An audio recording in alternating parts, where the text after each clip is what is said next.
ጌታችን ነግሮናል። አሁን ሰሞኑን ስለ መነኮሳት ክርክር ትሰማላችሁ አይደል? በከተማ ይኑሩ አይኑሩ የሚል ይሄ ክርክር የሚያስፈልገው ነገር አይደለም።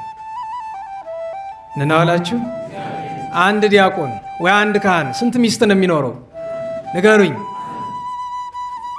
ከአንድ በላይ ይኑሩ አይኑሩ ብሎ ክርክር አለ? እንደዛ አይነት እኮ ነው መነኩሴ በከተማ ይኑር አይኑር ብሎ ክርክር ማነሳት ማለት። አንድ መነኩሴ በከተማ ሊኖር የሚችለው አንድ ካህን ምናልባት ከአንድ ሚስት በላይ ተፈቅዶለታል ብሎ ማሰብ ሲጀመር ነው። ወርቅና ብር የለኝም ያለኝን ግን እሰጥሃለሁ አለ። ለምን?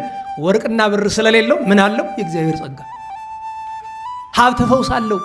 ዛሬ ግን እንፈውሳለን የሚሉ ሰዎቻችን ስትመለከቷቸው ሀብታሞች ናቸው። በ500 ሚሊዮን ብር ቤት የሚገዙ ማለት ነው። ማንሽን ይባላል፣ መኖሪያ ግቢ ጠቅላላ። በቤተ ክርስቲያናችን የማይሸጥ ነገር የለም። አንድ ነገር ብቻ ነው የቀረ እስካሁን ድረስ ያልተሸጠ፣ ስጋው ደግሞ አልገጠመኝም። ነገ ልንቆርብ ስንሄድ ክፈሉ እንዳንባል እፈራለሁኝ። ይቅርታ አድርጉልኝ። ለምን? ምን ቀረን? ቅባ ቅዱስ ይሸጣል፣ ጸበል ይሸጣል፣ እምነት ይሸጣል። እንኳን ሌላ ይቅርና በመስቀል ለመታሸት እኮ ይከፈላል። ነናዋላችሁ እንዲያው እሺ ጸበሉ እምነቱ ምኑሽ እሺ ምናልባት እንዲያው ስንቀበለው በስጋዊ አይን ያልቃል ብለን እናስብ። መስቀሉ ስለታሸንበት ያልቃል? ለምንድን ነው በመስቀል ለመታሸት የምንከፍለው? አንድ ገዳም ምእመናንን ኑና ከመነኮሳት ጋር ተቀላቀላችሁ ባለ አክብሩ ተብሎ ጥሪ አለ ወይ? መነኮስ ከጥቁር ራስ ጋር ይኖራል? አንድ ዋልድባ የኖረ አጣኝ ነበረ። 16 ዓመት ዋልድባ የኖረ ቋርፍ እየተመገበ እኔ ትክል ድንጋይ ያለውኝ እህት ወዛለች መነኩሴ ናት። ከሷ ዘንድ ሊጠይቃት መጣ። ከዋልድባ ወጥቶ መጣና ሽሮ አቀረበችለት። ሲበላ አስታወቀው። ለምን? ቋርፍን የለመደ ቀስ እያለ ሽሮውን ለመደው። ልብ በሉ ስተቱ እሱም ሲመጣ ቋርፉን ሳይዝ መምጣቱ፣ እህቱም መናኝ ሆና ሳለ ባለመረዳት ሽሮ አቀረበችለት። ቀስ እያለ ሽሮውን ለመደውና ወራት ተቆጠሩ። ከዛ አንድ ቀን አንተ የኔ ወንድም ወደ ገዳም ተመለስ እንጂ እንዴት ነው ነገሩ አለችው። አይ የማይሆነውን አይላትም። ምክንያቱም መነኮሳትን ወደ ከተማ የሚያፈልሳቸው ሁለት ነገር ነው እናውቀዋለን። አንደኛ የመንኩስና ሕይወቱን ስለማይችሉት ነው። ምክንያቱም ወደ መንኩስና የተገባው ለመንፈሳዊ ምክንያት ስላልሆነ አይችሉትም። ሁለተኛውና ዋናው ትልቁ ምክንያት ወደ ከተማ የሚያስገባቸው ፍቅር ነው አይደል?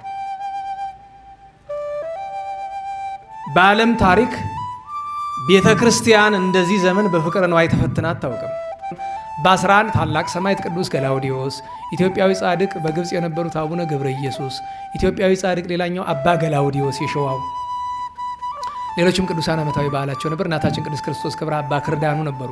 በ12 ሊቀ መላእክት ቅዱስ ሚካኤል፣ እናታችን ቅድስት አፎሚያ፣ ቅዱስ ባይራን፣ አባ ቄርሎስ፣ አባ ዮስጦስ፣ አባ ለእስክንድሮስ ሶስቱም ሊቃነ ጳጳሳት ናቸው።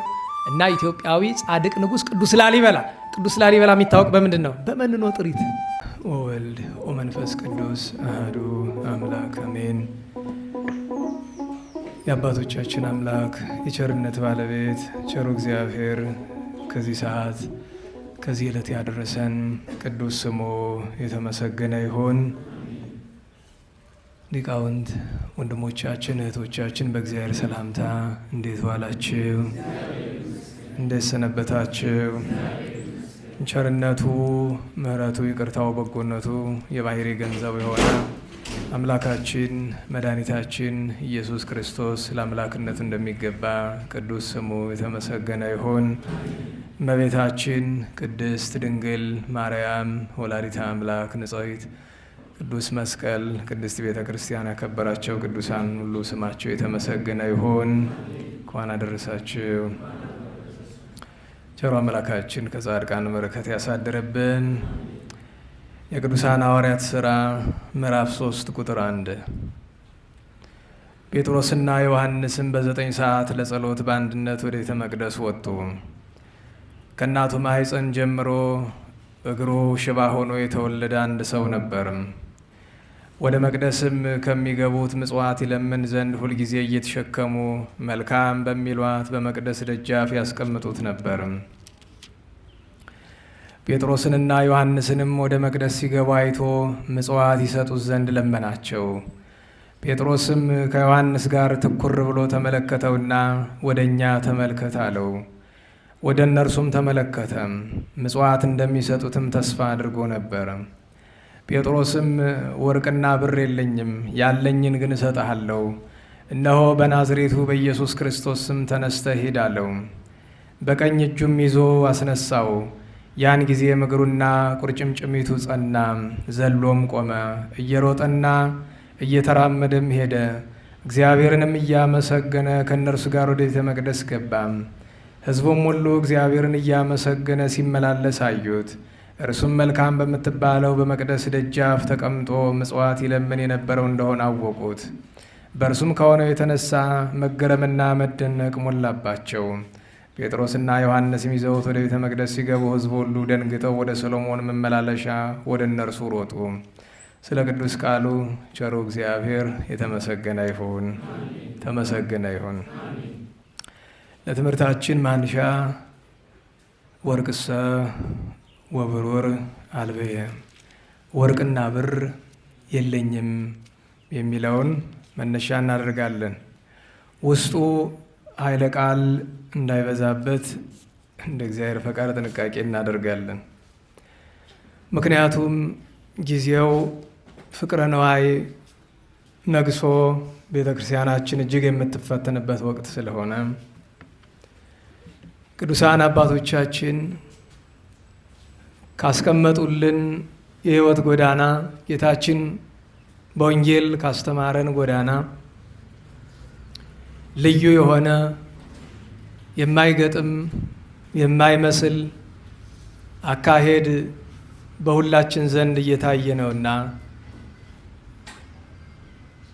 ሐዋርያው ቅዱስ ጳውሎስ በመልእክቱ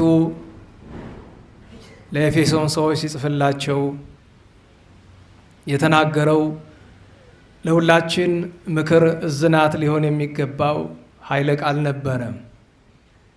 ገንዘብን መውደድ የኃጢአት የክፋት ሁሉ ስር ነው፣ አፍቅሮ ነዋይ ሥርዋ ለኃጢአት ብሎ ገንዘብን መውደድ የክፋት የኃጢአት ስር ነው ብሎ ካለ ዘንድ ታዲያ ዛሬ ክርስትናችን እንዲህ መልክ አልባ የሆነና ከዚያም አልፎ ኃጢአት እንደ ጽድቅ፣ ጽድቅ እንደ ኃጢአት መቆጠር የጀመረ ለምንድን ነው? ለምንድን ነው በዚህ ልክ የተዋረድ ነው? ለምንድን ነው ስማችን ክርስቲያን ግብራችን አረመኔ ሆነው? ለምንድን ነው የጻድቃንን ስም ይዘን በኃጥአን ጎዳና የምንገኘው የሚለውን መጠየቁ መልካም ነው። በቤተ ክርስቲያን ታሪክ በመጀመሪያው የቅዱሳን ሐዋርያት የስብከት ዘመን አንዱን ዓመት በኢየሩሳሌም ሲያስተምሩ ሳለ በግብረ ሐዋርያት ምዕራፍ 2 እና ምዕራፍ 3 ያለው ስብከት የቅዱስ ጴጥሮስ ስብከት ነውና በዚህ ስብከት ውስጥ አስደናቂ የሆነ ተአምር ይህንን መራመድ ከተወለደ ጀምሮ መራመድ የማይችለውን ሰው በጌታችን በኢየሱስ ክርስቶስ ስም ተነስና ተራመድ ብሎ ከማዘዙ በፊት የተናገረው ኃይለ ቃል ነው። ወርቅና ብር የለኝም። አንድ ሰው ይህንን ኃይለ ቃል ካልኖረው በቀር ከቶውኑ ክርስቲያን መሆን አይችልም። እንዴት የሚለውን ባጭር እንመለከታለን። መቼም ወርቅን የፈጠረ ማን ነው? ተናገሩ። ብርን የፈጠረ ማን ነው? መልካም። ስለዚህ ወርቅና ብር ፈጣሪያቸው እግዚአብሔር ከሆነ በራሳቸው መጥፎ ናቸው? ንገሩኝ። ምድርን ሲፈጥር አብረው የተፈጠሩ ናቸው። ምድርን ሲፈጥራት መጽሐፍ ምን ይላል? ወርየ እግዚአብሔር ከመ ሰናይ፣ የፈጠረው ነገር ሁሉ ምንድን ነው? መልካም ነው፣ በጎ ነው ብሏል። ነገር ግን እግዚአብሔር የፈጠረው ነገር ሁሉ በጎ ነው፣ አያያዝ ግን ችግር ይፈጥራል። ለምሳሌ ድንጋይን የፈጠረ ማን ነው? ንገሩኝ። ድንጋይ መልካም ነው አይደለም? ንገሩ። በዚያ ድንጋይ ሰው በመታበትስ መልካም ነው አይደለም? በመጀመሪያ ደረጃ ወርቅና ብር በጥሬው ሲተረጎም ወርቅ የሚባል ይሄ ለግራም የሚሸጠውን ነገር ብርም እንደዚያው ይመለከታል። በምስጢሩ ግን ወርቅና ብር የተባለ ብዕለ ዓለም ነው። የዚህ ዓለም ምድራዊ ስጋዊ ሀብት ነው እና አንድ ክርስቲያን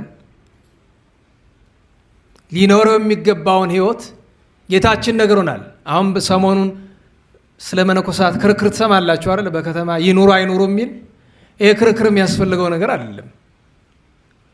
እንናዋላችሁ አንድ ዲያቆን ወይ አንድ ካህን ስንት ሚስት ነው የሚኖረው? ንገሩኝ። ከአንድ በላይ ይኑሩ አይኑሩ ብሎ ክርክር አለ? እንደዛ አይነት እኮ ነው መነኩሴ በከተማ ይኑር አይኑሩ ብሎ ክርክር ማነሳት ማለት። አንድ መነኩሴ በከተማ ሊኖር የሚችለው አንድ ካህን ምናልባት ከአንድ ሚስት በላይ ተፈቅዶለታል ብሎ ማሰብ ሲጀመር ነው። ይሄ ጤነኛ ነገር አይደለም። ምክንያቱም መነኮሳትን ወደ ከተማ የሚያፈልሳቸው ሁለት ነገር ነው፣ እናውቀዋለን። አንደኛ የመንኩስና ሕይወቱን ስለማይችሉት ነው። ምክንያቱም ወደ መንኩስና የተገባው ለመንፈሳዊ ምክንያት ስላልሆነ አይችሉትም። ሁለተኛውና ዋናው ትልቁ ምክንያት ወደ ከተማ የሚያስገባቸው ፍቅር ነው። አይደል? በዓለም ታሪክ ቤተ ክርስቲያን እንደዚህ ዘመን በፍቅር ነው አይተፈትና አታውቅም። ለምሳሌ የካቶሊክ ቤተ እምነት በቢሊየን የሚቆጠር ገንዘብ ታስተዳድራለች። መንፈሳዊነት የሚባል ነገር ግን ጨርሶ የለም። ምክንያቱም ሰዎች ገንዘቡን ይሰበስቡትና በቤተ ክርስቲያን በመንፈሳዊ ስም ይሰበሰብና እንዳይጠቀሙበት ደግሞ የሚከለክላቸው ሕግ አለ በአደባባይ። ስለዚህ ምንድን ነው የሚያደርጉት? ያን ሕግ እንዲሻሻል ይፈልጋሉ። ይሄ የዛሬ 600-700 ዓመት የካቶሊክ ቤተ እምነትን ገጥሟታል። ከገንዘብ ፍቅር ብዛት የተነሳ ንስሐ፣ ጾም፣ ጸሎት፣ ስግደት የለውም ተብሎ በአዋጅ እስከ መነገር ደርሷል። ስለዚህ አንድ ሰው ኃጢአት ከሰራ ማድረግ ያለበት ምንድን ነው? ለካህኑ ወይ ለመነኩሴ ሄዶ ምን ይሰጠዋል? ገንዘብ። ከዚያ ኃጢአት ተሰርዮልሃል ይባላል። እስከዚህ ደረጃ የደረሰበት ጊዜ ነበረ። እንደዛ ብላ ዛሬ ያለችበት ውድቀት ላይ ደርሳለች። ግን ይሄ ፍቅረ ነዋይ ግድ በመነኮሳት ወይ በቤተ ክርስቲያን አገልጋዮች ብቻ አይደለም ያለ፣ በሁላችንም ዘንድ ነው። ዛሬ በቤተ ክርስቲያናችን የማይሸጥ ነገር ታውቃላችሁ? ቀላል ምሳሌ ልስጣችሁ። ለምሳሌ ጸበል አለ አይደል? ቅድስት ሥላሴ ቤተ ክርስቲያን ጸበል አለ የለም?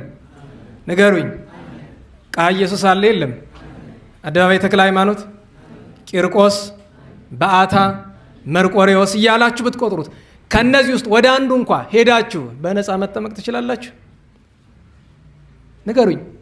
ጸበል ይሸጣል አይሸጥም? እኛ ቤተ ክርስቲያን ይሸጣል። በግልጽ ማንነጋገር። በቁማችን ሙተናል። ጌታችን በወንጌል እነዚህ የምታዩዋቸው ወንድሞቻችን በእድሜ በእውቀት በጸጋ የበላዮቻችን ናቸው። ወንጌልን የሚተረጉሙ ናቸው። በቃል የተግባሩን ራሳችሁ ይወቁን ያላቅላቸው ተግባሩን እናንተ ራሱ ታውቁ። በቃል ግን የሚተረጉሙት እነሱ ናቸው። ጌታ ምን አለ? ኢትክሉ ተቀንዮ ለክልኤ አጋዕዝት፣ ለሁለት ጌታ መገዛት አትችሉም አለና አልፈው ምን አለ? ኢትክሉ ተቀንዮ ለእግዚአብሔር ወለንዋይ፣ ለእግዚአብሔርና ለገንዘብ መገዛት አትችሉም። አንዱን መተው ግድ ነው። እሱ ብቻ አይደለም። ዘነሳይክሙ በከንቱ ሀቡ በከንቱ። ልብ በሉ። ያለ ዋጋ የተቀበላችሁትን እንዴት ስጡ? ያለ ዋጋ ስጡ። እንዴት ነው ቅባ ቅዱስ የሚሸጥ? አይገባኝም። ማለት አንዳንዴ ዘለን ሄደን ከመነኮሳቱ ከምን ብቻ አይደለም፣ ችግሩ ከምታስቡት በላይ ስር የሰደደ ነው። ከምናስበው በላይ ስር የሰደደ ነው ያለንበት ችግር። ምክንያቱም የኢትዮጵያ ኦርቶዶክስ ተዋሕዶ ቤተክርስቲያን በአጠቃላይ በዓለም ያለ ክርስትና ትልቁ በሽታ በጣም ብዙ ችግር አለ። አመንዝራነቱ ምኑ ብዙ ነገር አለ። ከሁሉ የከፋው ቤተ ክርስቲያንን ክርስቶስ መድኃኔ ዓለም ከሰጣት ጎዳና፣ ቤተ ክርስቲያን ስንል አገልጋዩም ማለታችን ነው። የቤተ ክርስቲያን አገልጋዮችን ሁላችንንም ከጎዳና ያስወጣን ለዚህ ሁሉ ክፋት የዳረገን ፍቅረ ንዋይ ነው። ጌታም ለዚህ ብሎ አገልግሎት ከመጀመሩ በፊት የማዳን ስራውን ሲሰራ መጀመሪያ ስራውን የጀመረ በጾም ነው። ለምን ጾመ ቢሉ ስርዓተ ጾም ለማስተማር። ስርዓተ ጾም ካስተማረ በኋላ በጾሙ ምክንያት ስንት አርእስተ ኃጣውእ ድል አደረገ? 3። ከ3ቱ አንዱ ምንድን ነው? ፍቅረ ንዋይ። ያንን ማሸነፍ ያልቻለ ሰው፣ የዚህን ዓለም ብዕል ያልናቀ ሰው ከቶውኑ ዲያቆን ቢሆንም ገሃነመ እሳት ይጠብቀዋል። ካህን ቢሆንም ገሃነመ እሳት ይጠብቀዋል። መነኮስ ቢሆንም ገሃነመ እሳት ይጠብቀዋል። ምንም ሰርታ አትጸድቅም ማልነገር። ለምን? የሁሉ ነገር የክፋት ሁሉ መሰረት እሱ እንደሆነ ሐዋርያው ተናግሯል። ጌታችን የገንዘብን ክፋት የነገረን ለገንዘብና ለእግዚአብሔር ማገልገል አትችሉም ብቻ ብሎ አይደለም። ሌላ 2 የሚያስፈሩ ነገሮችን ቀጽሏል። አንደኛው ይቀልል ህልፈተ ገመልን ተስቁረተ መርፍእ ብሎ ገንዘብ ያለው ሰው፣ በገንዘብ የሚታመን ሰው ከሚጸድቅ ይልቅ ምን በምን ቢያልፍ ይቀላል? ተናገሩ።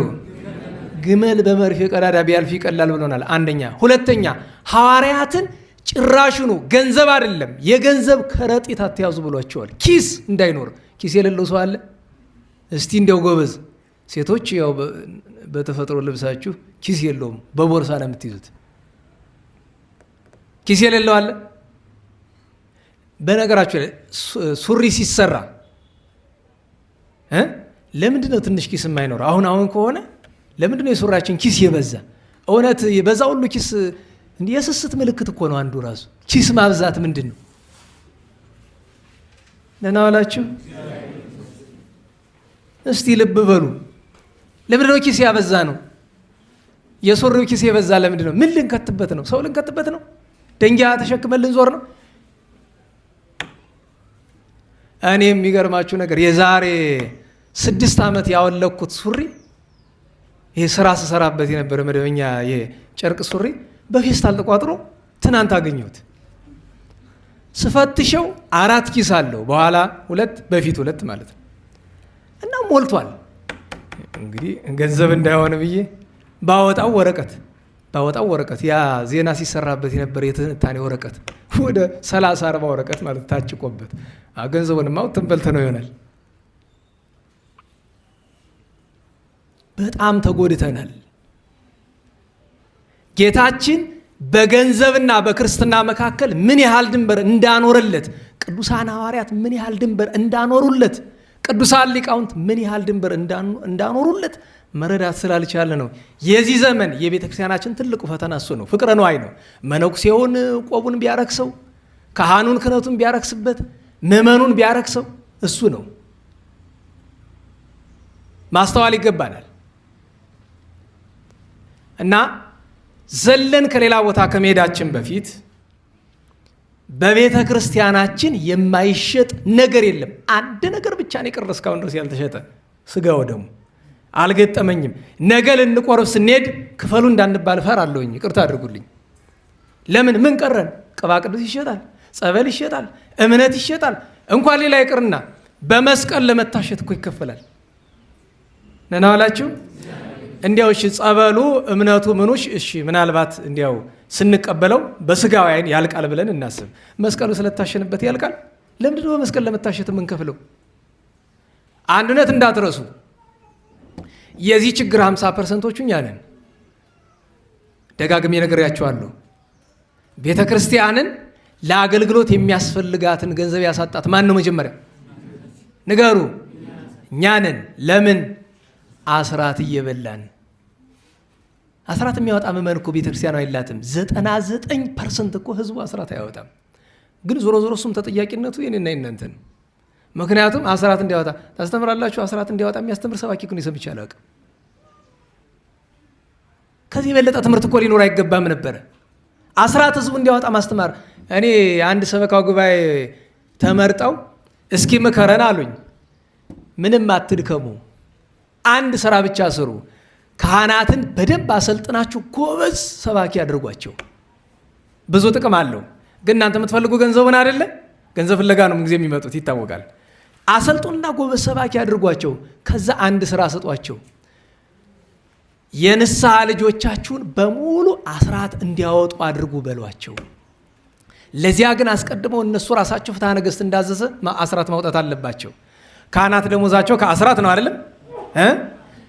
ፍትሐ ነገሥት ምን ይለዋል? የአስራት አስራት ይለዋል። እነሱ ራሳቸው ያውጡ። ለምሳሌ 10,000 ብር ደሞዝተኛ ከሆነ ካህኑ 1,000 ብሩን መልሶ ለቤተ ክርስቲያኑ ያስገባል። ወይም ስምምነት ከተደረገ ከዚያው ላይ ቀርቶ 9,000 ብር ብቻ ይከፈለዋል። እንደዚህ አድርገው አስተምረው ሂሳብ ሰራሁላቸውን። የሂሳብ ሰራተኛ አይደለሁም። የአካውንቲንግ ትምህርትም የሂሳብ ትምህርትም ብዙ አላውቅም። ግን የአካባቢውን ከአካባቢው ከአጥቢያው የሰበካ ጉባኤ ተመዝጋቢ ከሚባለው ውስጥ የአንድ አራተኛውን የ25%ቱን አስራት ግምት አስገባሁላቸው። ቤተ ክርስቲያኗ በአመት ከምታገኘው ገቢ እጥፍ ነው። የአንድ አራተኛው ብቻ እንኳን ማለት ነው። እና የካህናት ደሞዝ ዛሬ እንደምናየው አይደለም፣ በጣም ብዙ እጥፍ ይሆን ነበረ። ስለዚህ እኔ እዚሁ ናችሁ ለምሳሌ ተቀምጣችሁ አንድ ነገር ልንገራችሁ።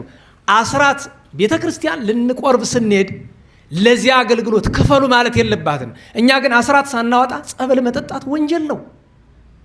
ነናዋላችሁ አስራት ሳያወጡ መቁረብ አይገባም። እንዴት እግዚአብሔርን እየሰረክ እንዴት ብለህ ንስሐ ገብቻለሁ? ምን ንስሐ ትገባለህ ደግሞ? እስቲ ጥያቄ ልጠይቃችሁ። ሌባ በሉ እስቲ በደንብ በል። ሌባ መቁረብ ይችላል? ተናገሩ እንጂ ሊቃውንት። ሌባ መቁረብ ይችላል? ቆራቢው እኮ አብዛኛው ሌባ ነው። እንዳንፈርድ ማን አስተምሮት ብዬ ነው። ሌባ ነን እኮ እኔም ሌባ እናንተም ሌባ ነን። አስራት የምታወጡትን አይመለከትም። ስለዚህ ጥፋቱ የኛም ነው።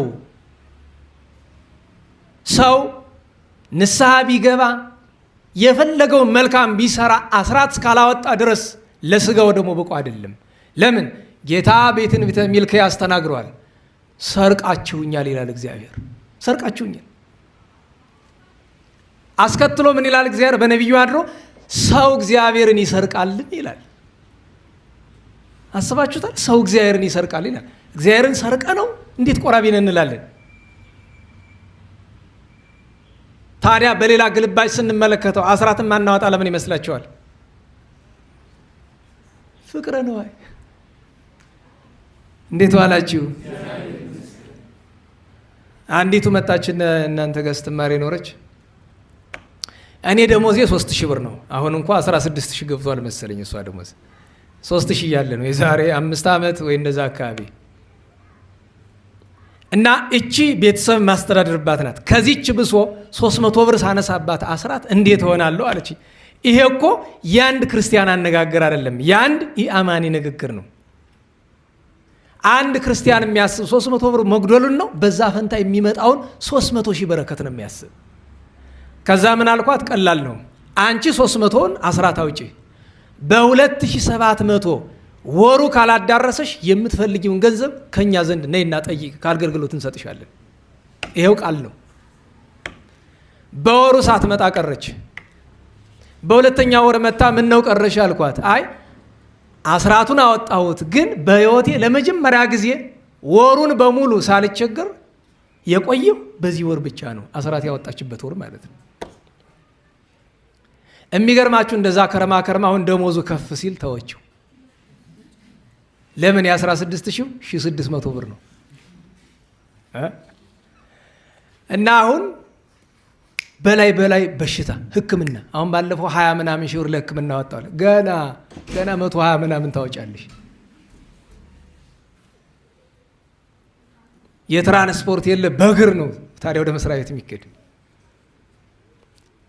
መቼስ ጌታችን ትልቅ ትምህርት ነግሮናል። በቅዱስ ማቴዎስ ወንጌል ምዕራፍ 17 ቁጥር 17 ላይ የሰናፍጭ ቅንጣት ታክል እምነት ቢኖራችሁ ብሏል። የሰናፍጭ ቅንጣት ሲባል ሰው ትንሽ ነገር ይመስለዋል። እና በሞቴ ቅዱስ ጴጥሮስ ለማዳን መጀመሪያ መንፈስ ቅዱስ የእሱን ማንነት እንዲናገር አድርጎታል። ቅዱስ ጴጥሮስ ማን ነው ከተባለ ወርቅና ብር የሌለው አገልጋይ። ወርቅ በሉ እስቲ በደንብ ብር የሌለው ሐዋርያ። አየው፣ ወርቅ ብር የሌለው ምን ማለት ነው? ካህናት ደሞዝ አያስፈልጋቸውም? ንገሩኝ። ያስፈልጋቸዋል። አገልጋዮች ገንዘብ አያስፈልጋቸውም? ያስፈልጋቸዋል። ነገር ግን አገልግሎቱ ለገንዘቡ ከሆነ ያን ጊዜ እነሱ ባለወርቅ ባለብር ናቸው። ያኔ ጎዳን። እሱ ብቻ አይደለም። በጣም የሚያሳዝነኝ ነገር ሰባኪም ሆናችሁ የተቀጠራችሁ፣ ዲያቆንም ሆናችሁ፣ ቄስም ምንም ሆኖ የተቀጠረ ሰው ለምሳሌ ተረኛ አገልጋይ ሆኖ ተረኛ ቀዳሽ ወይ ተረኛ ሰባኪ ሆኖ አልመቸው አለ። በጣም የሚያሳዝነው አይ ዛሬ እግዚአብሔር ቃል ታጎለብኝ ነው ወይስ የደሞዝ ቅጣቱ ነው?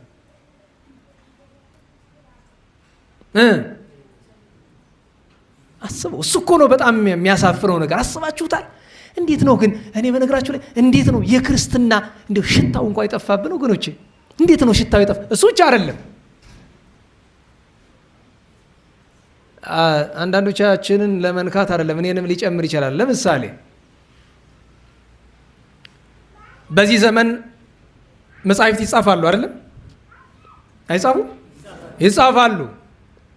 በእርግጥ አብዛኞቹም ይጽፉት ሊቃውንት አይደሉም። ለምን? የሚያሳትሙበት ስለሌላቸው። አንድ መጽሐፍ ይጻፋል። ከዛ ደህና ስም ያለው ከሆነ ጸሐፊው ይሸጥለታል። ከተሸጠለት ምን ይገኛል? ገንዘብ ይገኛል። ትርፍ። አስበው። ያ ትርፍ ምን ተሽጦ ነው የተገኘ? የእግዚአብሔር ቃል።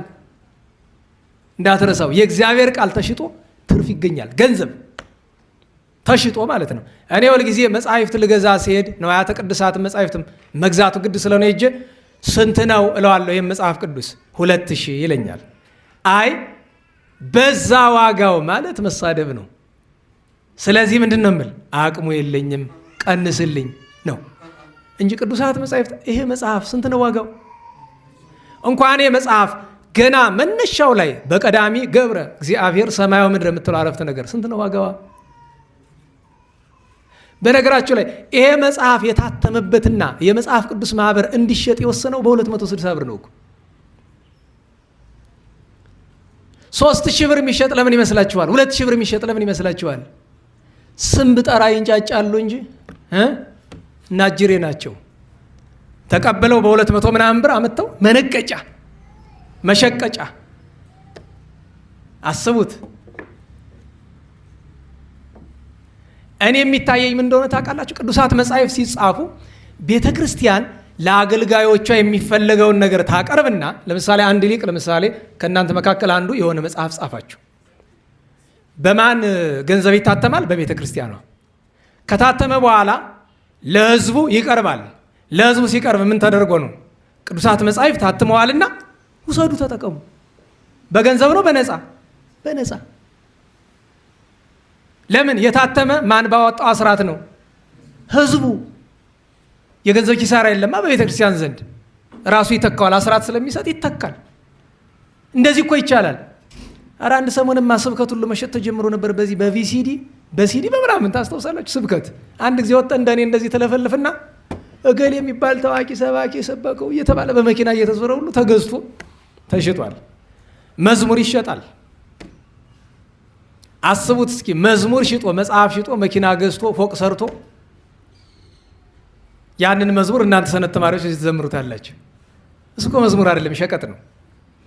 እዚህ ሰንበት ትምህርት ቤት ላይ እዚህ ስላችሁ እዚህ በልዩነት እንግዲህ የዛሬን አላውቅም። የድሮዎቹ መዝሙሮች ከሆኑ ለእግዚአብሔር ፍቅር የተዘመሩት ምናውቃቸው የድሮዎቹን ነው መዘመር። ይሄ ዘመና መጣሹን አትዘምሩት። እኔ ነግሬያቸዋለሁ። ልብ ካላችሁ እናንተ አስተባባሪዎቹ በተለይ ከ1996 እና 97 ወዲህ የተዘመሩ መዝሙራት እራቁ። ብትችሉ ከ90 ዓመተ ምህረት በፊት የነበሩት ነው። ለምን?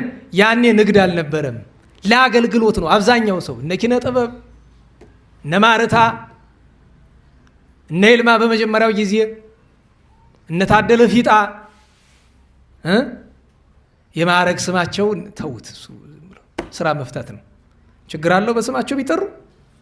እነዚህ ማን ነው የሚባሉት? ማዕረግ ስም አላቸው ብሎ የአዲስ ተምረው የላቸውም እኮ ምን ያደርግላቸዋል?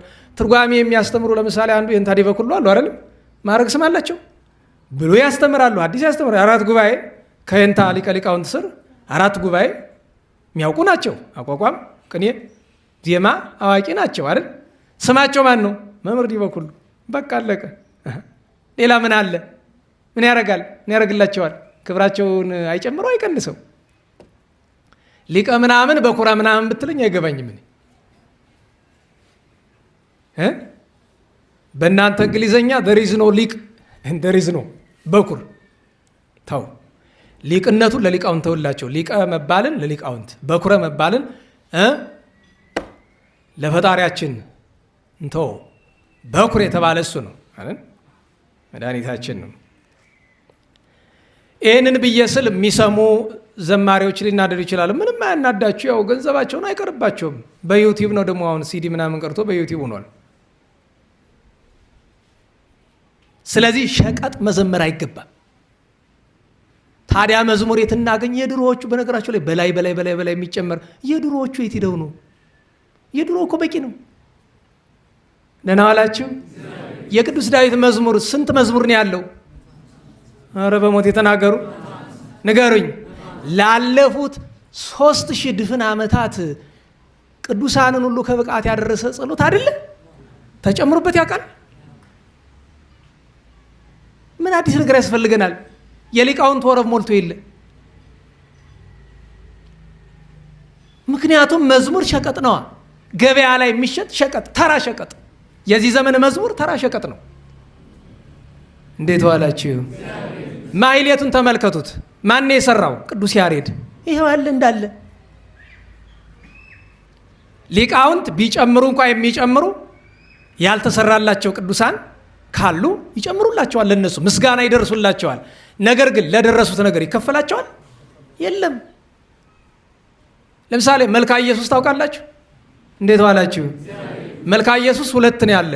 መልካ ኢየሱስ በእርግጥ 4 ነው፣ ግን በጣም የሚታወቁ 2 መልካት ናቸው። አንደኛው የአቡነ ተክለ አልፋ ነው፣ አንደኛው የአባ አምደ ሐዋርያት ነው።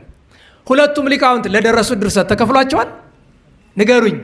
ላለፉት 400 ዓመታት እነዚህ 2 መልካት በቤተ ክርስቲያናችን ሲያገለግሉ መንፈሳዊ ድርሰቶች ናቸው፣ የመንፈስ ቅዱስ ናቸው፣ ሸቀጥ አይደሉም። እገሌ 30 መጽሐፍ አሳተመ ይባላል። ወንድሜ አረ መጀመሪያ ሰው ለመሆን ባበቃን መጽሐፉን ትተን። እኔ እውነቴን ነው። እና ወገኖቼ ይህን ያነሳሁት ለምንድን ነው? ወርቅ ሰው ወብሩር፣ ወርቅና ብር የለኝም ካላለ አንድ ሰው እንዴት ነው የእግዚአብሔር አገልጋይ መሆን ይችላል? የዕለት ጉርስ የዓመት ልብስ አስፈላጊ ነገር ነው። ግን የዕለት ጉርስ ማለት መኪና ማለት አይደለም። የዕለት ጉርስ ማለት ፎቅ ማለት አይደለም። የዕለት ጉርስ ማለት ቅድም አንድ ሰው ሸሚዝ ለብሶ አየሁኝ። ከዛ ደግሞ ከጎኑ ሌላ ደግሞ ሸሚዝ የለበሳለ። 2 ሰዎች ሸሚዝ ለብሰዋል። አንደኛው የለበሰው ሸሚዝ 1000 ብር የሚሸጥ ነው። ሰምታችሁኛል? ሌላኛው የለበሰው ሸሚዝ 10700 ብር የሚሸጥ ነው። ሸሚዝ ነው፣ ልብ በሉ። እናወላችሁ ልዩነቱ ይገባችኋል? በሁለቱ ሸሚዞች መካከል ያለ ምንድን ነው? ጽድቅና ኃጢአት ነው። ሌላውን ተውት። ጽድቅና ኃጢአት ነው ያለ። ድህነትና ሀብት ትለዋለህ አንተ፣ እኔ ጽድቅና ኃጢአት ትለዋለህ።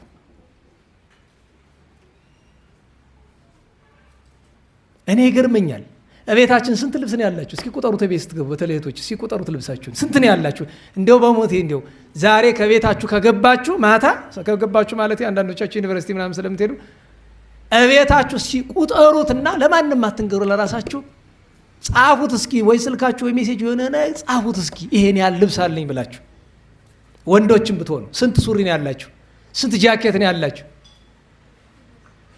እሱ ብቻ አይደለም፣ ጸጉር ስትስተካከሉ። ጸጉር መስተካከል፣ ጸጉር ሲቆረጥ ማለት ዓላማው ማሳጠር ነው አይደለም? ነገር ግን ሌላችሁ የምትስተካከሉበት ውድ የሚከፈልበት ነው። ለምን ለምን? እስቲ መልስ ስጡኝ። ለምንድን ነው ሁሉ ነገር እንደዚህ ውድ የሆነው? እና ዋናው ትልቁ ነገር ዛሬ እንድንነጋገረው የፈለግኩት የቤተ ክርስቲያናችን ትልቁ ፈተና ምዕመናንንም የጣለ ካህናትንም የጣለ መነኮሳትንም የጣለ ከነሱ በላይ ያሉትን ሁሉም የጣለ የገንዘብ ፍቅር ነው። ምክንያቱም አንድ ሰው ለገንዘብ ከተገዛ 100% አጋንንት ያድሩበታል። የገንዘብ ፍቅር ያለው ሁሉ ሰይጣን አድሮበታል። ሰይጣን ያደረበት ሰው ደግሞ መቼውኑ መንፈስ ቅዱስ አያድርበትም። ስለዚህ ያለው አማራጭ ምንድን ነው? ንስሐ ገብቶ ከፍቅረ ንዋይ ራስን አጥቦ ወደ ቤተ እግዚአብሔር መቅረብ ነው። ታዲያ ለዚህ አደራ እምላችሁ ግን እናንተ በተለይ እዚህ ያላችሁ አብዛኞቻችሁ ምእመናን ስለሆናችሁ ይሄ ማለት ስራ አትስሩ ገንዘብ አታገኙ አይደለም። ደህና ዋላችሁ። ብዙ ገንዘብ ቢኖረን በራሱ ኃጢአት ነው አይደለም። ብዙ ገንዘብ ኃጢአት የሚሆነው በሁለት ሰበብ ነው። አንድ ያገኘንበት መንገድ እግዚአብሔር የማይወደው እንዳይሆን፣ በኃጢአት የተገኘ እንዳይሆን፣ በማጭበርበር የተገኘ እንዳይሆን፣ ሰው በመጉዳት የተገኘ እንዳይሆን። ሁለተኛ ካገኘነው በኋላ የኛ ገንዘብ ብዙ የሆነ አስራት ስለማናወጣ ድሃ ስለማናበላ ከሆነ ችግር ነው። አባ አርቂሁን የሚባሉት ትሰማላችሁ? በዝናው የምታውቋቸው ካላችሁ አባ አርቂሁን ሀብታም ነው ድሃን የነበሩ ንገሩኝ። ሀብታም ናቸው አይደለም? ነገር ግን ድሃ እየተራበ ነው ሀብታም የሆኑ አይደለም። ድሃ እያበሉም ምንድን ናቸው? ሀብታም ናቸው። ለምን? ይሰራሉ። ከሚያገኙት ለቤተ ክርስቲያን ይሰጣሉ፣ ድሆችን ያበላሉ። ይኸው ጎንደር ሲባል አባ አርቂሁን ነው የሚባለው። ትልቅ ሰው እግዚአብሔር በቀኝ ያቁማቸው፣ እንደ የደግነት በረከታቸው ይድረሰን። አስባችሁታል? ጥብቆ ለብሶ በባዶ እግር ሂዶ ለነዳያን እዚህ በፊት ነግሬያችሁ እንደሆነ አላውቅም። አንድ ሽማግሌ አሁን ዋልድባ የላክናቸው የእንታ መርሃ ጽድቅ የሚባሉት አባት አንድ ቀን ምን አሉኝ? የአባ አርቂሁን ልጅ ሙቶ አንድ ጊዜ አሉ። ቀድሞ ነው እንግዲህ ምናልባት በኃይለ ሥላሴ በደርግ ነው የሚሆነው እና ፍትሐት ሂደን እሳቸው የዛኔ የደብረ ብርሃን ሥላሴ ሰባኪ ነበሩ። መቼስ የአባ አርቂሁን ቤት ውስጥ ሀዘን ደረሰ ሲባል መቼም ከሊቅም ከነዳይም የሚቀር የለም እና ቀብሩ ላይ ነዳያን እኛንን አስከሬኑን የምንሸከም ብሎና አላስረካሉ። የአባ አርቂሁንን ሀዘን እኛን የምንመራ ብለው ነዳያን ናቸው ሀዘኑን ይመሩ። ፍትሐቱን እነሱ ለቅሶ፣ ፍትሐቱን ሊቃውንት፣ ለቅሶውን ደግሞ ነዳያን የመሩት እና ከዚያ ምላሹ ነው ከተቀበረ በኋላ ምላሹ ነው ከቤት የጎንደር ሀብታሞች ነበሩና የመጡ አባ አርቂሁን አቤት ይህ ሁሉ የኔ ቢጤ ለእሱ እንዲህ የሚሆንለት ምን አድርገውለት ነው አላቸው። ኧረ እኔ ምንም እንዲያው አንዳንድ ቀን የበዓል ዝክር ስለማደርግ ነው እንዲያው ሥላሴንም ሚካኤልንም መድኃኔዓለምንም እንደዚያ ብሎ ይቆጥሩላቸዋል። እንዲያ ከሆነስ እኛም ያስፈልገናልና ምን ዘክረው ስጡነ በዓል ይሏቸዋል። ለአንዲቱ ባለጠጋ ወልደ ነጎድጓድን ዘክር ይሏታል አባ አርቂሁን። ለአንዱ ደግሞ ባለጠጋ ኪዳነ ምሕረትን ይሰጡታል። ወንዱ ባለጠጋ ቀኑ ደርሶ ሲሰበሰቡ አባ አርቂሁን ይሏቸዋል፣ ወገኖች ዛሬ ምሳችሁ ድግሳችሁ ካያገሌ ቤት ነው ብለው ይሏቸዋል። እንግዲህ ተቀጥረዋላ። ቀጥ ብለው መሄድ። ያ ሀብታም ሰውዬ ከስራው ውሎ ቢመጣ ግቢው ጢም ብሎ ሞልቷል። ነገረ ገብቶ ምንድን ነው ደግሞ ያላል። አይ አያገሌ ይዘክራሉ ተብሎ ዝና ሰምቶ የመጣ ነደድ። እንዴ እኔ እኮ ልዘክር ነው እንጂ ዝረፉኝ አላልኩም። ውጡልኝ፣ በህግ አምላክ ውጡ። አንወጣም። ነዳያን ደግሞ ችግር አይደለም አንወጣም አሉ። ፖሊስ ቤት ፖሊስ ጣቢያ ሄዱ። ሰውየው አያገሌ ስም እንዳልጠራ ያው አስፈላጊ አይሆንም፣ የምታውቋቸው ሰው ናቸው ስም ብጠራ። ፖሊስ ይዘው መጡ። ፖሊስ ኃይል ይዞ መጣ። እንግዲህ ተወረረ አያገሌ ቤት ተብሎ ቢገባ ፖሊስ ነዳያን እንዴ አያገሌ የኔ ቢጤዎች እኮ ናቸው እና ቢሆኑስ? ከዛ የኔ ቢጤዎችን ምን ሆናችሁን የመጣችሁ? አባ አርቂሁን ልከውን ምን ብለው? አያገሌ ዛሬ ዝክር አለው ጥራልኝ ብሎኛል። ብለሃል አላልክም? ብያለሁ፣ ግን ይህን ሁሉ አይደለም። በል አሁን የምሰጣቸውን ሰጥተህ ሸኝ፣ ፍርዱ ይሄ ብቻ ነው ብሎ ፖሊስ ትቶ ሄደ። 10 ሳንቲም ሰጠው፣ አስወጧቸው። በዚህ ምክንያት የእኒያ ሰውዬ ስም ጠፍቶ ኖሯል። በጣም ስስታም እንደዚያ እየተባሉ። በእርግጥ ሰውየው ያን ያክል መጥፎ አይመስሉኝም። ምናልባት ተደብቀው ምጽዋት እያደረጉ ሊሆንም ይችላል። እና መመጽወት ድሃ እንደማያደርግ ለድሃ መራራት ገንዘብን አለመውደድ ድሃ እንደማያደርግ እና ባርቂውን ምስክር ናቸው። በሕይወት ስለሌሉ ነው እኮ ምስክር የምናደርጋቸው። ዛሬም አሉ። ታውቃላችሁ፣ ከኔ ቢጤ ጋር ተቀምጠው ሲለምኑ ውለው ማታ ለሌላ የኔ ቢጤ አካፍለው የሚገቡ እኮ አሉ። ዛሬም አሉ እኮ። አስበዋል? ድሃ ሆኖ ምንም የሌለው ከቤቱ ድሃ ሆኖ ሲለምን የዋለውን ለሌላ ድሃ አካፍለው ባዶ እጁን የሚገባ ሰው እኮ አለን ዛሬም። እና ስሩ፣ እንስራ፣ ገንዘብ እናግኝ፣ አስራት እናውጣ። ለእያንዳንዷ ሰባራ ሳንቲም ገቢያችን ሁሉ አስራት እናውጣላት። ለነዳያን እናብላ። ገንዘቡ አይግዛን፣ ገንዘቡ ባሪያ አያድርገን። ይሄ ሁላችን የሚመለከት ነው። አገልጋዮች ክህነት ያለንም ብንሆን ደሞዙ ያስፈልጋል። ነገር ግን ማገልገል ያለብን እግዚአብሔርን እንጂ ገንዘቡን አይደለም። ቤተ ክርስቲያንን እንጂ ገንዘቡን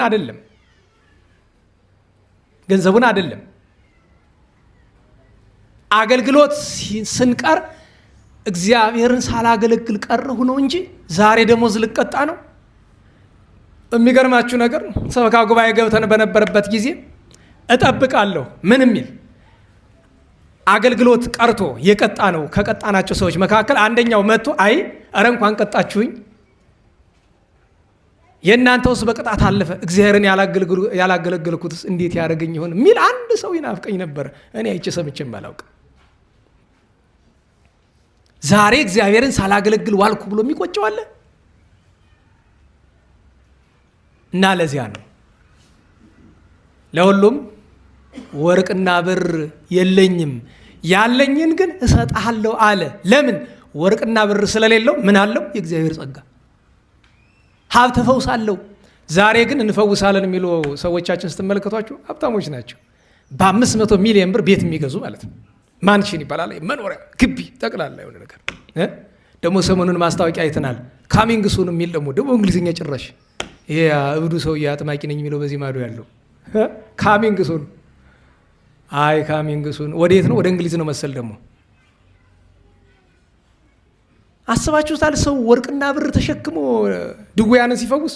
ታዲያ ምሳሌ ማንን ይጠራል አልመሰለ? ቅዱስ ጳውሎስን። ሁላችሁ ሰብለ እከዩ ሃይማኖት ያለብሳ የሚባለው ነገር ይሄ ይመስለኛል። እስቲ እንዴት ዋላችሁ? ቅዱስ ጳውሎስ ገንዘብ ነበረው ያለ የትኛው መጽሐፍ ነው? ቅዱስ ጳውሎስ መኪና ነበረው? አይሽቶ በዛ ዘመን መኪና አልነበረም ልትለኝ ነው? ሰረገላ ነበረው? አረ ቆይ ቤት ነበረው? ንገረኝ። የሚቀየረው ልብስ ነበረው? ቅዱስ ጳውሎስ ሌሊት ስራ ሲሰራ ያድራል አለ በእጁ። በግብረ ሐዋርያት ምዕራፍ 1 እንደነገረን ሲሰራ ያድራል። ያኮ ተሽጦ ለሱ እና ለደቀ መዛሙርቱ ቂጣ ተገዝቶበት የቀረው እኮ ለድሃ የሚሰጥ ነገር ነው። ቅዱሳን አባቶቻችን እኮ ትምህርት የወሰዱ ከዚያ ነው። መነኮሳትና ገንዘብ ምን ያህል መለያየት እንዳለባቸው እንድታውቁ በዜና አበው አንድ ታሪክ ልንገራችሁና ልጨርስ። በዜና አበው ላይ እንዲህ የሚል ታሪክ አለ። 2 ወንድማማች መነኮሳት ነበሩ። መንነው በበረሃ ብዙ ኖረዋል። በጣም ይዋደዳሉ። በአጭር አንድ ቀን በመንገድ ሲሄዱ ወርቅ ፈሶ አገኙ። ከዚያ ትልቅ ወንድሙ ትልቁ መነኩሴ ወርቁን ሲያይ ፈጠን ብሎ ተራመደ። ትንሽዬው አዘነ። የኔ ወንድም መነኩሴ ነው፣ መነኮስ ነው፣ ለገንዘብ ብሎ እኔን ለወጠኝ፣ እንዴት ቀድሞኝ ሄደ ብሎ አዘነ። ትልቅ ወንድምየው ግን ተራምዶ ወርቁ ካለበት ቦታ ሲደርስ እመር ብሎ ዘሎ ሩጦ ጠፋ፣ አመለጠ። ትንሽዬው ደነገጠ። አይ ወንድሜ እንደሱ እኮ አይደለም፣ ወርቅና ብር አያያዝ ይላል እንጂ እኮ ለመነኩሴም ቢሆን ይጠቅማል ብሎ እፍስፍስ አድርጎ ገዳም አነጸበት። ስታስበው መጥፎ አይመስልም አይደል? ገዳም አንጾ ብዙ መነኮሳት በስሩ አስቀምጦ አበምኔቱ ነው 40 ዘመን ኖሯል። በ40 ዘመኑ ከወንድሙ ጋር ተዋይቶ አያውቅም። ጠፍቶ ቀርቷል ወንድሙ። እና ቁጭ ብሎ አይ ወንድሜ ይህንን ገንዘብ ተካፍለ ነው አንተም ገዳም መስርተህ መነኮሳትን ወልደህ ትኖርበት ነበረ ብሎ ሲያዝን የእግዚአብሔር መልአክ ጎኑን ነካው። ዘራለ ስማ ወንድም እንኳን ዛሬ ያለበትን ማዕረግ ሲዘለው ያገኘውን ማዕረግ አንተ ገዳም አንጸህ ሁሉ ለመነኮሳት መንኩሳ አላገኘኸውም። ሲዘለው እንኳን ያገኘውን በረከት አንተ አላገኘህም። ያችን ማዕረግ ለምን? ለመነኮሳት ሳንቲም እሳት ነው። እችን ታክል ሰባራ 10 ሳንቲም 5 ሳንቲም አንዲት ሳንቲም ትባል ታውቃላችሁ? አታውቁም እናንተ የሀብታሙ ዘመን ይሄ ብር ከሞተ የመጣችሁ አይደል? እንዴት ዋላችሁ? ብር ከሞተ በኋላ የመጣችሁ ናችሁ። እኛ ነው የምናውቀው። 1 ሳንቲም የምትባል ነበረች። እውነቴን ነው። ካገኛችኋት ቅርስ ናት፣ አስቀምጧት። እውነቴን ነው። እናንተም አሁን እኮ 50 ሳንቲም ታውቃላችሁ? አታውቁም እኮ። እውነቴን ነው። 1 ብር ራሱ እኮ ብዙዎቻችሁ እንጃ እኔ ማወቃችሁን። ምክንያቱም 1 ብር ምን ይገዛል? ከረሜላ እኮ አይገዛም እኮ። እንግዲህ መጨረሻ ይሄ የሚጣለው ከረሜላ እኮ አይገዛም። 1 ብር በዚህ ጊዜ የሚሰራ ለነዳያን ለመስጠት ብቻ ነው አይደል? እነሱ ሰብስበው ለሆነ ነገር ይሆነናል ስለሚሆን። እኛ 50 ሳንቲም ድሮ ታንክ ጎማ ነው የሚባል። ታንክ ትልቅ አይደል ጎማው፣ ወይም ደግሞ የግሬደር ጎማ አለ ትልቅ፣ እንደዛ ነው የሚመስለን። ትልቅ ሳንቲም ነው የነበረ ድሮ። እንዴት ዋላችሁ? ያችን 10 ሳንቲም 5 ሳንቲም 1 ሳንቲም እንኳን በጣቱ አንድ መነኮስ መንካት አይችልም። ከተውኑ መንካት አይችልም። ለዚያ ነው በአባ መቃርስ ገድል ላይ አባ መቃርስ በገዳሙ ሳለ አንድ አገረ ገዢ የወርቅ ካባ ለብሶ መጣ። ሊጠይቀው ነው፣ ሊባረክ ነው። ሮጠ፣ አመለጣባት። ቢከተለው እምቢ አለው። ክፉ አስቦ አልመጣም። ይሄ ባለጠጋ ይሄ አገረ ገዢ ክፉ አላሰበም። ያሰበ ምንድን ነው? መባረክ። ነገር ግን አንድ ትልቅ ችግር ረስቷል። ምክንያቱም ወደ ገዳም ሲኬድ መነኮሳት ትተውት የሄዱትን ነገር ይዘን መሄድ የለብንም። ደጋግሜ በነገራቸው ላይ መነኮሳትን ወደ ከተማ ያወጣናቸው እኛ ነን ብዬ አላልኳችሁም እዚህ በፊት? ለምን ገዳም እየሄድን አንድ ጥቁር ራስ ገዳም መሄድ ወንጀል እንደሆነ አታውቁም? ኃጢአት ነው እኮ። አትችሉም። ገዳም የሚኬደው በ3 ምክንያት ነው። አንድ ገዳም አንድ ጊዜ ብቻ ለበረከት ይኬዳል። ለምን? ደጅን የረገጠ ለሚለው። እሱም ከገዳም ውስጥ አይገባም። ለምእመናን ተብሎ ለጥቁር ራስ ተብሎ የተዘጋጀ ቦታ ላይ ብቻ ደርሶ መመለስ ነው። ከመነኮሳት ጋር መገናኘት አይቻልም። ሁለተኛ ገዳም መሄድ የሚቻለው ገዳማት እንዲያገለግላቸው የሾሙት ሰው አለ። መነኮሳት ወደ ከተማ እየወጡ እንዳይፈተኑ በዓለም ያለ ሰው ወደ ገዳሙ እህልም ምንም እንዲያመላለስ ይሾሙታል። ማለትም ለተልእኮ የተሾመ ሰው አለ። መነኮስ ያልሆነ ገዳማት የሚሾሙት ሰው አለ። እሱም ግን ቢሆን ከውስጥ ገብቶ አይገናኝም። አስረክቦ መመለስ ነው ለመጋቢው። 3ኛ ወደ ገዳማት የሚሄደው ሰው ልዩ ትእዛዝ ከቅዱሳን ዘንድ ከደረሰው ከእግዚአብሔር ዘንድ እንደዚህ አይነት ላላቸው ሰዎች ብቻ ነው። ከዛ ውጭ የለም። አሁን ሳልፍ ወረቀት ተለጥፎ አየኝ። ጩጊ ማርያም ገዳም ይላል ማህተሙና ኑ ባል አክብሩ የሚል ማለት ነው። በጥሩ አማርኛ እናውቀዋለን። ኑ ሳንቲም ስጡን ቸግሮናል ነው። አልፈርድም እኔ በእነሱ። መንዳባዎች ማስታወቂያ ሲለጥፈው እዚህ በፊት ነቅፈናል አይደለም? አንድ ገዳም ምእመናንን ኑና ከመነኮሳት ጋር ተቀላቀላችሁ ባል አክብሩ ተብሎ ጥሪ አለ ወይ? መነኮስ ከጥቁር ራስ ጋር ይኖራል? አንድ ዋልድባ የኖረ አጣኝ ነበረ። 16 ዓመት ዋልድባ የኖረ ቋርፍ እየተመገበ እኔ ትክል ድንጋይ ያለሁኝ እህት ወዛለች፣ መነኩሴ ናት። ከሷ ዘንድ ሊጠይቃት መጣ። ከዋልድባ ወጥቶ መጣና ሽሮ አቀረበችለት። ሲበላ አስታወቀው። ለምን? ቋርፍን የለመደ ቀስ እያለ ሽሮውን ለመደው። ልብ በሉ ስተቱ እሱም ሲመጣ ቋርፉን ሳይዝ መምጣቱ፣ እህቱም መናኝ ሆና ሳለ ባለመረዳት ሽሮ አቀረበችለት። ቀስ እያለ ሽሮውን ለመደውና ወራት ተቆጠሩ። ከዛ አንድ ቀን አንተ የኔ ወንድም ወደ ገዳም ተመለስ እንጂ እንዴት ነው ነገሩ አለችው። አይ የማይሆነውን አይላትም። ሲመጣ እኮ አስቦ አይደለም የሚመጣ ለመቅረት። ምን ነው ስትለው ከዚህ በኋላ ቋርፍ አይሞከርም አለ። ለምን? ሽሮውን ለመደ። ዛሬማ ያሉት ሽሮ አይደለም ጥብስን የለመዱት። መድኃኔዓለም በገሃነመ እሳት ከመጠበስ እነሱንም እኛንም ያድነን። አንድ ቀን የንታ ሊቀ ሊቃውንት እዚያች መድረክ ላይ ሆነው መነኮሳት ከገዳም ሲመጡ ከቤታችሁ አታሰንብቷቸው፣ በሚቆዩበት ቀናት ጥሬ ብቻ አቅርቡላቸው ብሎ ማስተማር። ቱግ መነኩሴው ብቻ እንደመስላችሁ ይሄ ዝም ብሎ ይሄ ጨበር ያለ አይደለም። ይሄ ጀብራራው ሁሉ እኒህ ሰውዬ ደግሞ ያበዙታል እያለ እኛንም ሰማሳቸው አይሰሙም። የራሳቸውን እንደዚህ ብሎ ይዘረዝራል። የምግብ አይነት እየበሉ አለ። ዝም የከኋላ ተከትዬ ስማ እስቲ ይሄ ዘረዘርከውን ነገር ሲበሉ አይታቸው ታውቃለህ? እንኳን እናንተ ሲበሉ ታያቸዋላችሁ እንዴ? እንኳን አብሯችሁ ይበላሉ እንዴ? ምን ይብሉ እንኳን አንተ ኃላፊ አግዳሚው የነቢጤ ደንቆሮ ተማሪዎቻቸው እኮ አያውቁም። ይህንን አንነጋገርም። እንዲህ ነው የሚበሉ አይበሉም፣ እሱ ተውት፣ ለእኛ አያስፈልገንም። ግን እንደዛ እያለ ሲወጣ አየሁት። እሳቸው ግን የተናገሯት እንዴት ያለች የተቀደሰች ነገር ናት። ለምን? በኋላ እኮ ተናግረዋል። አይ የዚህ ገዳም ምን አለኝ ብሎ እንዲመለስ የውሃ ምን አለኝ ቀሃ እንደሚባለው ማለት ነው። እሱም ማስተዋል ይገባናል። እና አባ መቃርስ ሲሮጥበት በኋላ ሲከተለው እነዚህ መነኮሳት እኮ አስቸጋሪዎች ናቸው፣ ስመ እግዚአብሔር ካልጠሩባቸው አይታዘዙም አለና አባ አለ ዞር ቢለት ቁመኒ በይንተ እግዚአብሔር፣ በእግዚአብሔር ስም ስለ እግዚአብሔር ብያለሁ ቁም አለው። ምን አለ? አነኒ ወይ በይንተ እግዚአብሔር ብን ብሎ ጠፋ ሄደ። ኋላ ግን ሲሮጥ ቆይቶ የዚህን ባለጠጋ የዚህን ሀብታም ሰውዬ ልብሱን ጋሬጣ ያስቀርበታል። ያን ጊዜ አባ መቃርስ ቆመ። ደርሶ አባት ሆይ የእግዚአብሔር ስም ጠርቼልህ ያልቆምክ አሁን ምን አስቆመህ አለው። ልጄ ከአንተ እኮ አይደለም ምሸሽ፣ ዓለምን ይዘህብኝ መጥተህ ነው። ከለበስከው ልብስ ነው ምሸሽ። ለመልበስ አይደለም፣ ለመንካት አይደለም፣ ለማየት እንኳ ቅዱሳን መነኮሳት አይፈልጉትም። ለምን?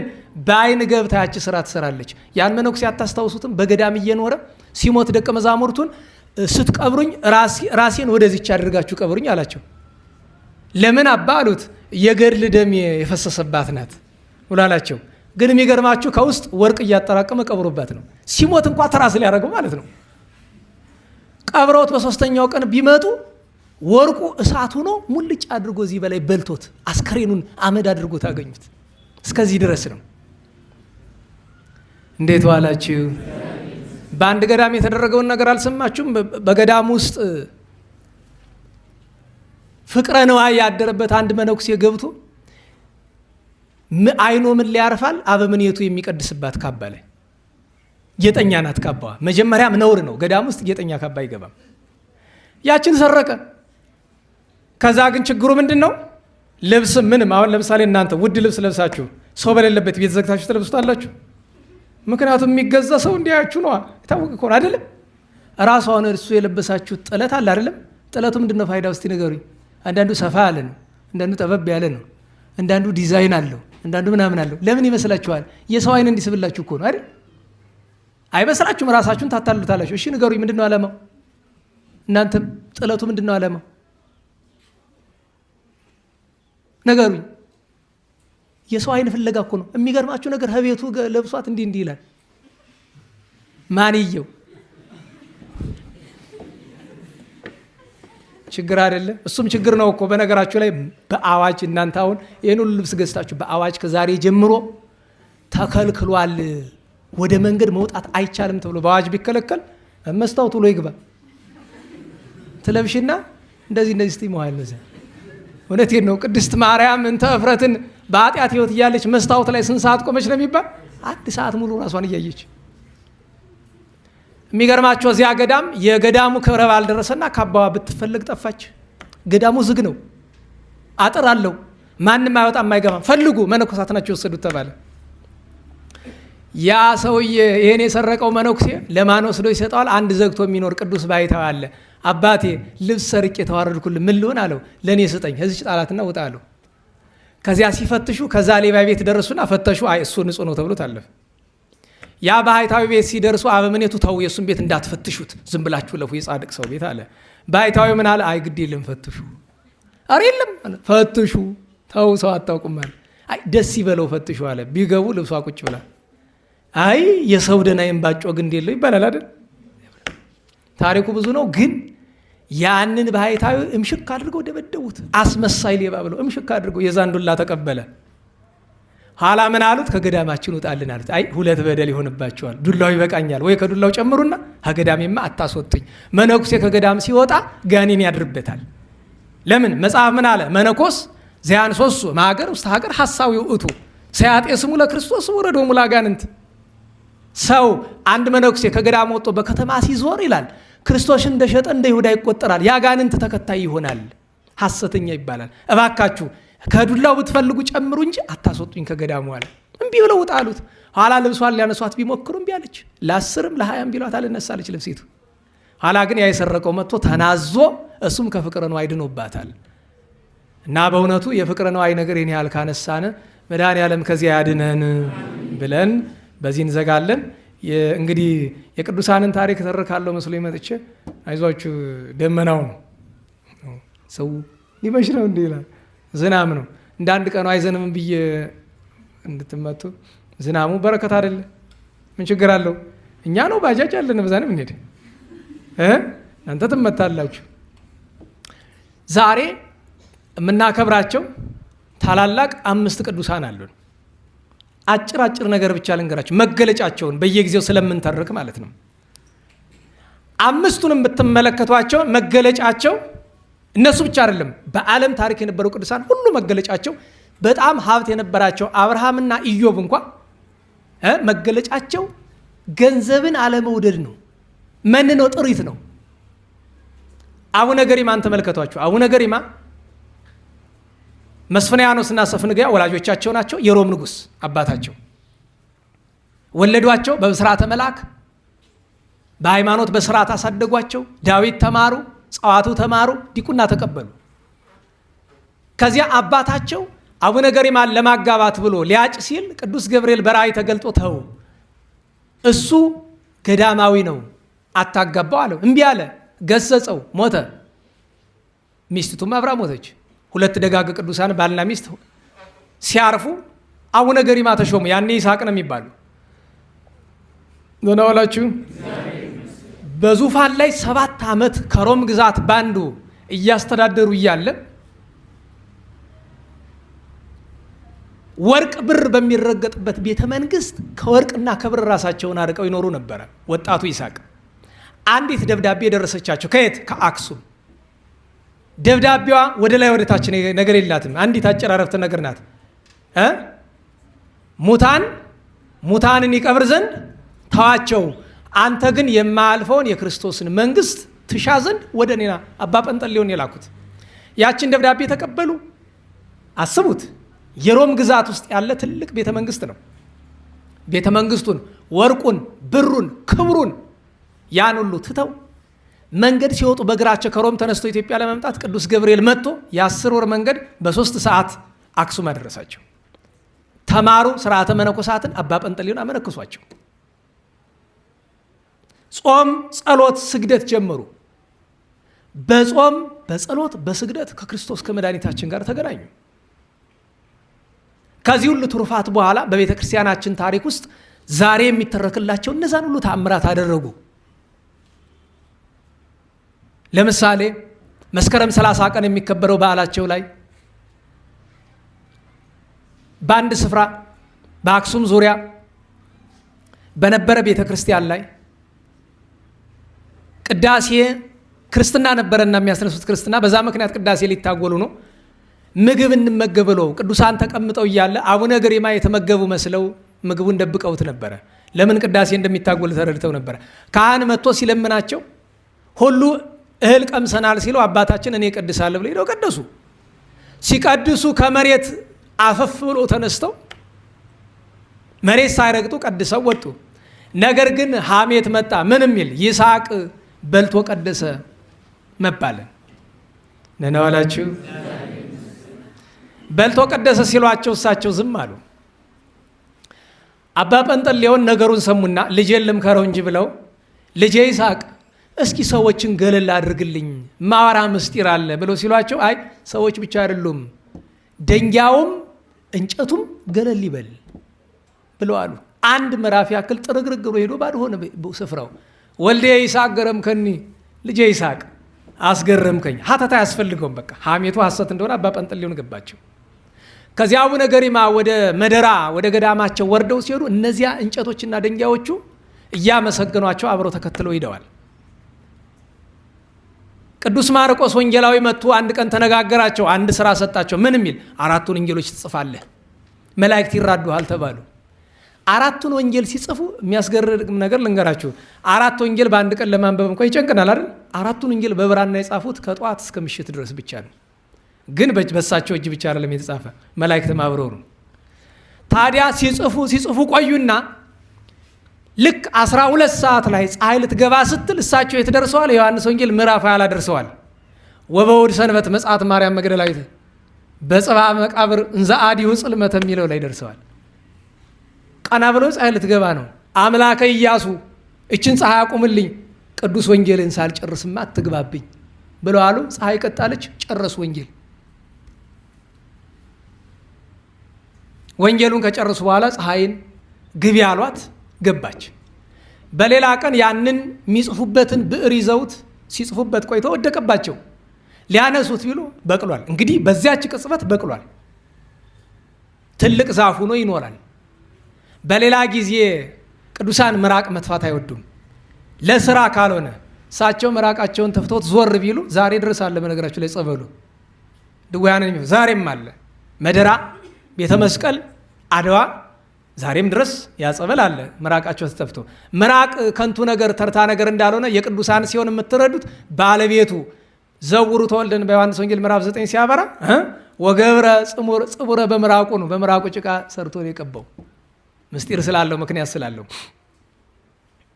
በሌላ ጊዜ ቅዳሴ ነበረና መስዋዕት ለማሳረግ ብለው ያርሱ ነበረ። ጥሩ ገበሬ የነበሩ ንጉሠ ነገሥት የነበሩት አቡነ ገሪማ 44 ትልም ሲያርሱ የእግዚአብሔር መልአክ ስርና እየሰጣቸው ያንን ይዘሩ ነበረ። ጠዋት የተዘራው በ3 ሰዓት በቅሎ በ6 ሰዓት አሽቶ በ9 ሰዓት ደረሰላቸው። ያንን አጭደው ዕለቱኑ ለመስዋዕት አሳርገው በሚቀጥለው ቀን በሬዎችን ከግራር ላይ አወጥተው አበራይተው 77 እንቅብ አወጥተው ለነዳያን መጽውተዋል። ከአለት ላይ የጣሉት የወይን ፍሬ ትልቅ ዛፍ ሆኗል በአንድ ቀን። ሌላ ብዙ ታምራት ሰርተዋል። ጌታችን ታዲያ በፍጻሜው መጥቶ ወዳጄ ይስሐቅ ስምህን የጠራ መታሰቢያን ያደረገ በዕለተ ዕረፍት የተራቆተውን ያለበሰ የብርሃን ልብስ አለብስልሃለሁ፣ ጠላትን ድል የሚነሳበትን ኃይል እሰጠዋለሁ፣ ሌሎችም ብዙ ቃል ኪዳኖችን ገብቶላቸው ትልቅ የምስራች እነግርሃለሁ፣ ሞትን አታይም ብሎ በመካነ ጸሎታቸው ሳሉ መንፈስ ቅዱስ ከዚያ ነጥቆ ብሔረ ሕያዋን አስገብቷቸዋል። በዚህ ቀን በረከታቸውን ያሳድርብን። አቡነ ገሪማን ከዚህ ማዕረግ ምን አደረሳቸው? ምንኖ ጥሪት።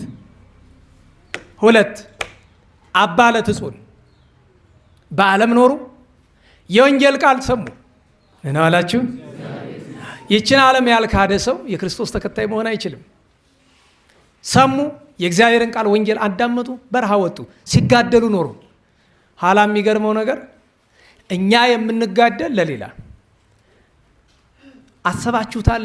የፍቅረ ንዋይ ክፋቱ ምን እንደሆነ የምታውቁት? ክህነትን፣ ምንኩስናን፣ አገልግሎትን የገንዘብ ምንጭ ማድረግ ማለት በአባ ለትጹን ሕይወት ውስጥ እንዳለው እንደዛ ሰውዬ መሆን ነው። ሰውየው ቄስ መሆን እፈልጋለሁ ብሎ ወደ ጳጳስ ሄደ። አንተ ቄስ መሆን አትችልም ብሎ መለሰው። በነገራችሁ ላይ ቅስናን እግዚአብሔርን ለማገልገል ከሆነ የፈለገው ምን አሯሯጠው? አንዳንዶቹ ምን ይጠቅሳሉ? የቲቶ ቅዱስ ጳውሎስ ለቲቶ እና ለጢሞቴዎስ የጻፈው ላይ ሰናየ ግብረ ፈተወ የሚለውን ክህነት የፈለገ ኧረ ተው ግድ የላችሁም። ሹሙኝ ይባላል። ተሾም ነው እንጂ ሹሙኝ አይባልም። ተሾም ነው የሚሻል። እንዲያውም ተሾም ሲባል እምቢ ነው ማለት። እምቢ በሉ እስቲ። ሁሉ ጊዜ እነግራችኋለሁ፣ እምቢ ማለት አይሆንላችሁም። ጋኔንን እምቢ በሉት ይላል አይደለም? እስቲ እምቢ በሉ በደንብ እንጂ። እምቢ ማለትን ከህፃናት ተማሩ። ህፃኑን ቤት ሄዳችሁ የሆነ ነገር የያዘውን ስጠኝ በሉት። እንዴት ነው እምቢ የሚላችሁ? እጁን ጨብጦ ከንፈሩን ሁሉ ረግጦ ነው አይደለም? እምቢ ይላል። እምቢ ካለ እምቢ ነው። ከአንጀቱ ነው እምቢ የሚልህ። ጋኔንን እምቢ በለው ተብለ፣ ስልጣንን እምቢ፣ ያንተ ያልሆነን ገንዘብ እምቢ። ጥሩ ነው። ያ ሰው ቄስ መሆን ፈለገ፣ አልሰጥህም ቅስና አለው። እንደ ዛሬ ዘመን ቅስና በገንዘብ ስለማይሸጥ እምቢ አለው። ከዛ ሄደና የሆነ ቦታ ምንድነኝ አለ፣ ቄስ ነኝ ብሎ ክብሩንና ገንዘቡ ፈልጎ ነው። ጭራሽ ገዳም ገብቶም ቄስ ነኝ አላቸው። የሐሰት መነኩሴ የሐሰት ቄስ ሆኖ ገብቶ አበምኔት አድርገው ሾሙት። የሚገርማችሁ ነገር ይሄ ሰውዬ ገንዘብ ስለሚወድ ስጋዊ ክብር ስለሚወድ መንፈስ ቅዱስ ያደረበት ስላልሆነ አበምኔቱ ነው ፈቃደ ስጋ ተነሳበት። የት ሄድ? በገዳሙ ስፍራ አካባቢ እናቱ አለች። እናቱ ጋር እያስገደደ ሄዱ። በነገራችሁ ላይ ይሄ ነገር ዛሬ የማይደረግ ነገር ይመስላችኋል? እናቱን በሐሰት መነኩሴ ሳይሆን መነኩሴ፣ ካህን ሳይሆን ካህን ብሎ እናቱን እኮ አንዴ አይደለም እኮ ፈቃድ እየተነሳበት 10 ጊዜ እኮ አስገድዶ ከክብር አዋርዷታል። በጾታዊ ጥቃት ማለት ነው። የገዛ እናቱን ወላጅ ነው። የሚገርማችሁ ከእነዚያ መካከል በአንዱ ጸነሰች። መርዝ አጠጥቶ እሷን አይደለም ሕፃኑን ገደለው። እሷን መለቆሻሻ ስራው ይፈልጋታል። እንደዚህ ማድረግ አልበቃውም። መነኮሳት ሲያሙት እውነቱን ያሙትን ይሄ ሰውዬ እንዲህ ነው ብሎ የተናገሩትን መርዝ እየሰጠ ገሏቸዋል። በስጋው ደሙ ላይ ክህነት ሳይኖረው ሲጫወት ኖሯል።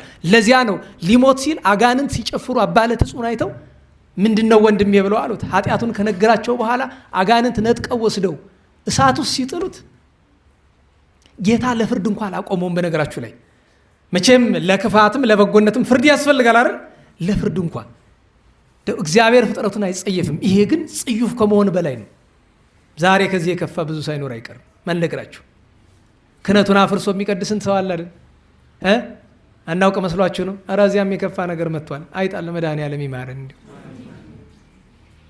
አባ ለትጹን ግን እኔ እንደማደርገው መፍረድ አይደለም። እኔ አሁን እንደ መፍረድ ነው የኔ አነጋገር። ጥሩ አይደለም፣ ለእናንተ ትምህርት ነው፣ እኔን አይጠቅመኝም። እንደ መፍረድ ነው። አባ ለትጹን ግን ታውቃላችሁ ጌታችን ምንኩስና ሲጀመር ያኔ እና አባ እንጦንስ የነበሩበት ዘመን ስለሆነ በቤተ ክርስቲያን ታሪክ በግብፅ ከተነሱ ቅዱሳን ጌታችን የሚበልጡ ብሎ ከአባ እንጦንስ በኋላ የተነሱ 4 የሚበልጡ ቅዱሳን ነው ስማቸውን ሲጠራ አንዱ አባ ለትጹን ናቸው። ለየት ያሉ ጻድቅ ናቸው በቅዱሳን ወገን። እርሳቸው በዮሐንስ ወንጌል ምዕራፍ 15 ላይ አልቦ ዘይአቢ ወይ ሄይስ እምዝ ፍቅር ከመብሲ ዘይሜጡ ነፍሶ ቤዛ አይርክቲሁ ራሱን ለወዳጁ አሳልፎ ከመስጠት በቀር የሚበልጥ ፍቅር የለም የሚለውን ሕግ አስታውሰው የእሱን ንስሐ መግባት ጀመሩ።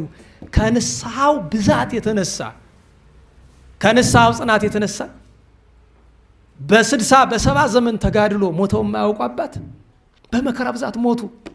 ቅዱስ ሚካኤል ተልኮ መጥቶ ለትጹን ወዳጄ እግዚአብሔር እንዲህ ይልሃል አልምረውም አትድከም። በነገራችሁ ላይ እንኳን እግዚአብሔር አንድ የቤተክርስቲያን አገልጋይ መጥቶ አይ እግዚአብሔር እኮ አይምረውም አትድከም። አሁን ባለፈው አንድ ሰው ራሱን አጠፋ ብለው ነገሩኝ። እንዲህ ቤተክርስቲያን የሚቀርብ ሰው እና ምን ላድርግ አለኝ። ስራ ሰጠሁት። ለ40 ቀን ስራ የምትችል ከሆነ ብርታት ካለችን 40 ቀን አድርግ። ያን ስራ ሰጠሁት። ይሄ ነው ያ ነው አልላችሁም። ብርታት ካለ ግን ይሄ ሰው እንደዛ እያደረገ እያለ አንድ ሰው መጥቶ አይ አትድከም በተለይ ቤተክርስቲያን አገልጋዩ ነው ቢለው ምንድን ነው የሚል? አይ እንግዲህ ካህን ካለማ ምን አደርጋለሁ ነው የሚል። የመላእክት አለቃቸው ቅዱስ ሚካኤል ነው መጥቶ ተው አትድከም አልምረውም ብለዋል አለው። መልአኩ ከሄደ በኋላ ግን ከሞት አስነስቶት እንደገና አሁንም ራሱን ይቀጣ ጀመረ። በስቃይ ብዛት ሞተ። ሁለተኛ ያስነሳዋል፣ አልምርም ይለዋል። 5 ጊዜ ሞተ፣ አልምርም ይለዋል። በመጨረሻው ባይሩስ ሰጥሞ ተሰቃይቶ ሲያርፍ ጌታችንን ወደ ምድር እንዲመጣ ፍቅር አስገደደው። ጌታ መጣ፣ አይላፍን መላእክትን አስከትሎ ቅዱስ ሚካኤልን ከሞት አስነሳው አለው። አባ ለትጹን ተነሳ፣ ከፊቱ አቆመው። ወዳጄ ለትጹን ምን ትለኛለህ? ማርልኝ ይላል። ወዳጄ እኔ አልምረው። ዓለም ከተፈጠረ ዘመን ከተቆጠረ ብዙ የበደለኛል፣ እንደዚህ ግን የበደለኝ የለም። በስጋዬ በደሜ ላይ ሲጫወት ኑሯል። አልምረውም፣ አትድከም። ጌታዬ እንኪያስ ሌላ ነገር ከቸርነት እለምናለሁ። ምን? እኔንም ወደ እሱ ሰደኝና ስቃዩን ልካፈልለት አለው። አልቦ ዘይአቢ ወይ ሄይስ ያለው ይህንን ነው። ጌታችን ምን ይገርመዋል ብላችሁ ብትሉ ጌታ ምን ይገርመዋል? ግን ጌታችንም ከየዋህነቱ የተነሳ አደነቀ ማለት የየዋህነቱን ጽናት መናገር ነው እንጂ ጌታ እንደ ፍጡር የሚደንቀው ሆኖ አይደለም። ከዚያ ቅዱስ ሚካኤልን ጠርቶ ሚካኤል ሂድና ያችን ነፍስ ከእሳት ውስጥ አምጣ ተባለ። አመጣት። በእጆቹ መካከል አድርጎ እሽት አድርጎ እፍ አላት። ወኮነት ከመ ዘኢተፈጥረት ይችን ነፍስ ገነት እንዳላስገባት ከቶውኑ አይሆንም። እሳት ውስጥ እንዳላስገባት ያንተ ነገር። ስለዚህ ከእሳትም አትሁን ከደስታም አትሁን። ታዲያ አንዳንድ ሰው ተፈላሰፍኩ ብሎ ምን ይላል? ነፍስ ኢሟቲት ናት። እንዴት ብሎ ይላል? አንተ ጅል፣ እግዚአብሔር የፈጠረውን ነገር እሱ ማጥፋት ቢፈልግ ምን ይከለክለዋል? እንደና አላችሁ። ነፍስ አትሞትም ማለት እኮ በራሷ በስነ ተፈጥሮ ሕግ አትሞትም ማለት ነው እንጂ ይጥፉ ካለ እግዚአብሔር አያረገውም እንጂ አጋንንትን እንዳልተፈጠሩ ማድረግ ያቅተዋል እንዴ? በሆኑ ነገር ዘይሳአነው ለእግዚአብሔር የሚለውን የመጽሐፍ ቃል ረሳው። ተው እንጂ ነፍስ በሞት አትችልም ብለህ ችሎታ ሰጣት ነው። ነፍስ ማትሞተው እግዚአብሔር ኢሟቲት ስላደረጋት ነው እንጂ እግዚአብሔር እሷን ማጥፋት ስለማይችል አይደለም። አባ ለትጹን ደስ አለው፣ ከጌታችን እግር ሰገደ። ስምን የጠራ በስሜ የተራቆተ ያለበሰ እምርልሃለሁ ብሎት በብዙ ገድል ኑሮ አረፈ። አባ ለትጹንን ከዚህ ሁሉ ማዕረግ ምን አደረሰው ብትለኝ መንኖ ጥሪት፣ ፍቅረ ዓለምን መተው። የመጨረሻው አባታችን ሶስተኛው ከአምስቱ ሶስተኛው አባ ጰላሞን ነው። ፈላሲ ይለዋል። ነና ዋላችሁ። እችን ቃል መጠንቀቅ ያስፈልጋል። ፈላሲ ምን ማለት ነው? ለሁለት ያስተረጉማል። ለአባ ጰላሞንና ለመነኮሳት ከሆነ ፈላሲ ማለት መጻተኛ። መጻተኛ ምን ማለት ነው? መጻተኛ ማለት ሀብት፣ ንብረት፣ ቤት፣ ርስት፣ መሬት የሌለው ስደተኛ ማለት ነው። ደህና ዋላችሁ። መጻተኛ ፈላሲ ይለዋል። ግን ፈላሲ ያለውን በአንዳንድ ስፍራ በገዳም በበረሃ የሚዞሩ አባቶችን ዙረታቸውን እንደሱ ይለዋል። ፈለሰ ሄደ ስለሆነ እነዚያ ይለዋል ፈላሲ ያለውን። ግን እዚህ መጻተኛ ባህታዊ ፍጹም ይለዋል። ፍጹም መናኝ መናን የዝንቱ ዓለም፣ ይህንን ዓለም የናቀ 60 ዘመን እያለቀሰ ሳይስቅ የኖረ። የሚገርማችሁ ነገር ሰይጣን ተበረታታበት። ዛሬ ምን ይላሉ? እንዲያውም እኮ በከተማ የሚኖር መነኩሴ እንደ ሰማይ መቆጠር አለበት። ደህና ዋላችሁ። አንዱን ሰው ሴተኛ ዳር የሚባሉ እህቶቻችን አንድ ክርስቲያን አንድ ኦርቶዶክሳዊ ይሄድና እሷ ካለችበት እንደዚህ ዝሙት ከሚሰራበት ቤት ሄዶ ቁጭ ብሎ ያድራል። ያለምንም ስራ ማለት ነው። እንዲያም ካለ ጠጋ ሌላትም ይችላል፣ አይታወቅም። ታዲያ ምን እንደዚህ አንድ ማውራት ማለት ነው። አይ እሷን እያየ የሴት ራቁት። በነገራችሁ ላይ እኛ ራቁት እንደናይ ህግ ተሰርቶልናል። እንዴት ዋላችሁ? የሴት ራቁት እያየ ስለጸና የበለጠ ጻድቅ ነው ይባላል። ምን ሊያረጋ ራቁት ሄደ? መጀመሪያ ተገዶ ቢሆን አዎ። ለምሳሌ አላውያን ምን ያደርጋሉ መሰላችሁ? ቅዱሳንን ይወስዷቸውና ግጥም አድርገው እጅና እግራቸውን አስረው ከፊት ለፊታቸው ራቁቷን ምንም ያለበሰች ሴት አምጥተው ያቆሙባቸዋል፣ ለመፈተን ማለት ነው። ቅዱስ ታዲዮስ እንደሱ አድርገውት የለ ራቁት የሆነ ሴት እኮ እንደዚያ ሲሆን መችስ ራሱ ስራዬ ብሎ ከተማ ገብቶ እንዴት ብሎ ይሆናል? አባ ጰላሞንን እንዲህ አድርጎ የፈተነና የጣለ ሰይጣን ዛሬ ያሉት ሊያቅቱት ነው? ኧረ በኪሱ ናቸው። ደግሞ ሰይጣን ኪስ አለው ወይ እንዳትለኝ፣ ጠይቀው እንዳፈለግ።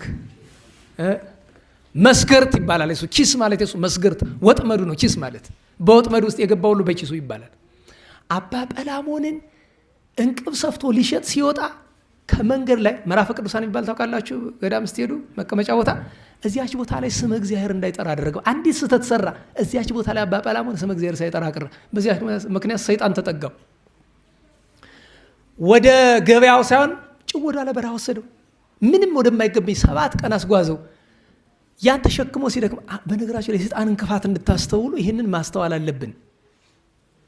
ሰይጣን አባ ጰላሞን ለመጣል በረሃ ውስጥ ከተማ ሰራ።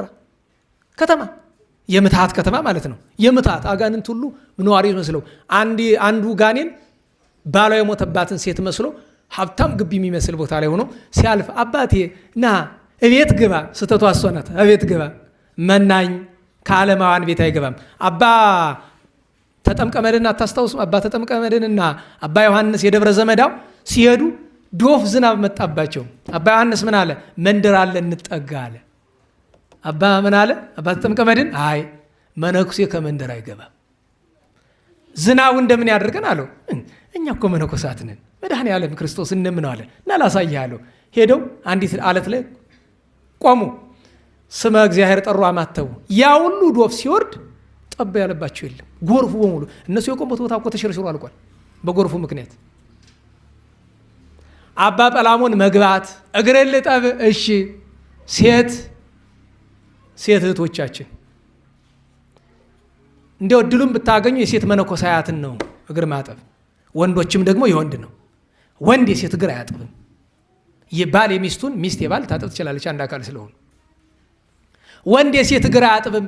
ሴት የወንድ እግር እንኳን የመናኙን አልኳቸው እርስ በርስ አስፈላጊ አይደለም። ምን ሊያደርግልህ እግሯን ታጥባለህ? እራሷ ትታጠብ፣ ተዋት። እውነቴን ነው። ለምን እግር ሲታጠብ ልብሷ እንደተሸፈነ ከልብሷ በላይ ልታጥባት ነው? ገልጠ ልታይ። እውነቴን እኮ ነው። ቸገረን ነው እኮ። እኔ እነዚህ እንግዳ ምናምን ሲመጣ ሴት መነኩሴ አይ ወደዛ አድርጉልኝ፣ ወንዶችን ስጡና። ምን ሊያደርግ ምን ብዬ ነው የሷል አካል ገልጬ የማይኔ እግሩን አጠበችው። ግን እኮ ሴት አይደለችም፣ ጋኔን ነው። ሴት መስሎ ነው። ምግብ ማቅረብ ብላ። ያን ጊዜ ነበር እምቢ ማለት፣ መብላት። ወይን መጣ መጠጣት። ከዚያ ሞቅ አለ። በአንዲት ቀን ምግብ እንኳን እዚህ ተቀምጠ ጧት ማታ የላመ የጣመ እየበላ እንተኛ አብረን አለችው። እሺ አስቡት። አባ ጰላሞን በልቷል አልበላም? እንዴት ዋላችሁ? በልቷል አልበላም? አልበላም እኮ የለም ምትሃት ነው። የውሸት እኮ ነው። እግሩን ታጥቧል አልታጠበም እኮ የለም ምትሃት ነው እኮ። የተቀመጠበት መቀመጫ እኮ ውሸት ነው የለም እኮ ምትሃት ነው እኮ። ጋኔን የሰራው ምትሃት ነው። እንተኛ አለችው። አብሮተኛ ዝሙት እንደሚሰራ ሰው ሆነ። ድንግልና መንኩስና ችግር ውስጥ ገባ። እንደዚያ አድርጎ እዚያ ውስጥ እያለ እንደ አውሎ ነፋስ ይመስል ነገር ማጅራቱን መጥቶ ቢጥለው ይሄ ሁሉ ነገር እየሆነ ያለ ለሱ መስሎት ነው እንጂ ጭው ያለ በረሃ ነው። እንደ ህልም ነገር ነው። ግን የሚገርማችሁ ድንግልናውን አሳጥቶታል። ደህና ዋላችሁ። ታላቅ ባይታዊ ከቅዱሳን ሁሉ ይበልጣሉ ከተባሉ ታላላቅ ቅዱሳን መካከል ስንት ቅዱሳንን የወለደው አባ ጰላሞንን እንዲያደረገ ጠላት ዛሬ ያለው ባለቆም ያቅቶ ይመስላል በየከተማ የሚንከላወሰው።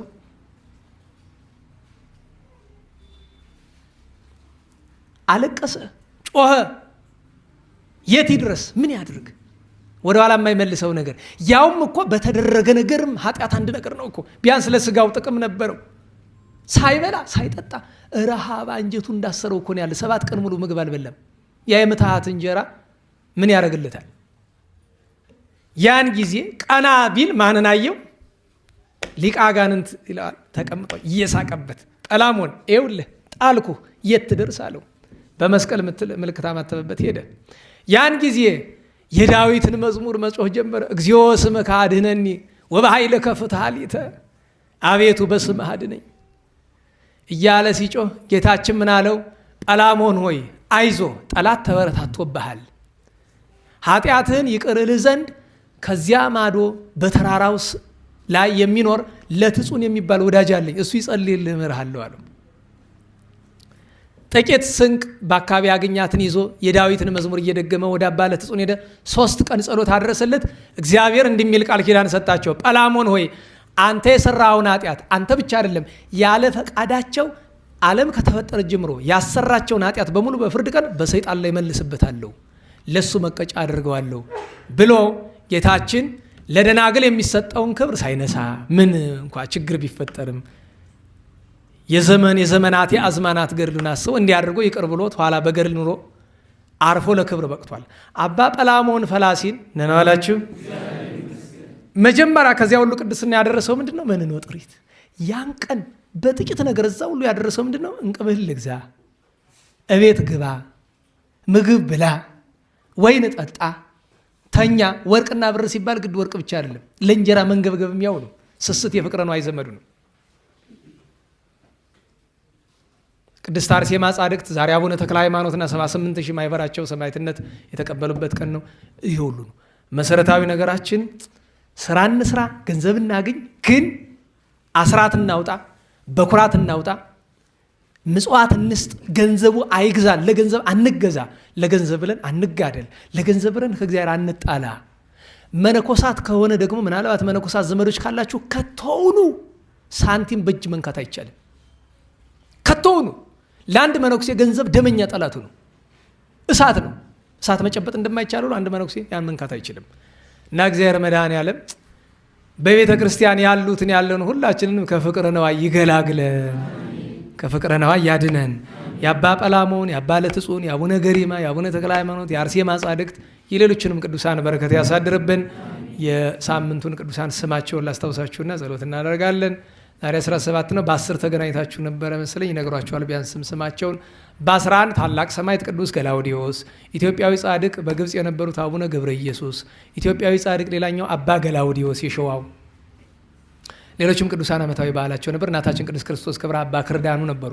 በ12 ሊቀ መላእክት ቅዱስ ሚካኤል፣ እናታችን ቅድስት አፎሚያ፣ ቅዱስ ባይራን፣ አባ ቄርሎስ፣ አባ ዮስጦስ፣ አባ ለእስክንድሮስ 3ቱም ሊቃነ ጳጳሳት ናቸው። እና ኢትዮጵያዊ ጻድቅ ንጉስ ቅዱስ ላሊበላ። ቅዱስ ላሊበላ የሚታወቅ በምንድን ነው? በመንኖ ጥሪት። በመንኖ ጥሪት። በ13 ቅዱስ ዮሐንስ ዘኢየሩሳሌም ታስታውሱታላችሁ። እንዴት ዋላችሁ? በገዳም የነበረ ቅዱስ መነኩሴ ከተማ ገብቶ ጳጳስ ቢሆን በምን ተያዘ? በፍቅረ ንዋይ። አቤቱ ሲገቡ የሚበላበት እንኳ ሳህኑ ከምን የተሰራ ነው? ከወርቅ። እኔ ነግሬያችኋለሁ። እንዴት ዋላችሁ? አንድ ክርስቲያን የሚደነቅ ድሃ ሲያበላ ነው ለቤተ ክርስቲያን የወርቅ መስቀል ገዝቶ ሲሰጥ ነው። ቤተ ክርስቲያን ወርቅ መስቀል ምን ያደርግለታል? የወርቅ ሆነ የእንጨት ሆነ የብረት ሆነ መስቀሉ ምን ይጎዳል? ድሃ እየተራበ በየቤተ ክርስቲያኑ የወርቅ መስቀል አለ። ግን የወርቅ መስቀል ቤተ ክርስቲያን ከገባ በኋላ ወጥቶ ለነዳያን መሆን አይችልም። ይህን ማወቅ አለባችሁ። አይችልም። ሳይገባ ነው። ንዋያተ ቅድሳት ቤተ ክርስቲያን ውስጥ ከገባ በኋላ ተመልሶ ወጥቶ ለምድራዊ ነገር አይውልም። ሳይገባ ግን ለምሳሌ አንድ ሰው የ1 ሚሊዮን ብር ወይ 500 ሺህ ብር መጋረጃ ገዛኝ ብሎ ቢል ምን ብሎ መከር ይገባል? አይሽጠውና ለድሃ አካፍለው ነው የሚባል። መጋረጃ ከሌለው ቤተክርስቲያኑ ቀላል በ50 ሺህ በምንም ይሸጠውን ግዛ ብሎ መምከር ይገባል። የሚገርማችሁ ነገር አንድ ሽቶ አንዲት እህት ከውጭ ሀገር ይዛ መጣችና ስንት ነው አልኳት። ዋጋውን ስትነግረኝ በእኛ ሲመነዘር ወደ 38 ሺህ ብር ያወጣል። አንዲቷ ሽቶ ማለት ናት። እኔ አላውቅም እንደዚህ መሆኑን። ዋጋው ስታመጣ እኔ ረካሽ ነበር ይመስልኝ።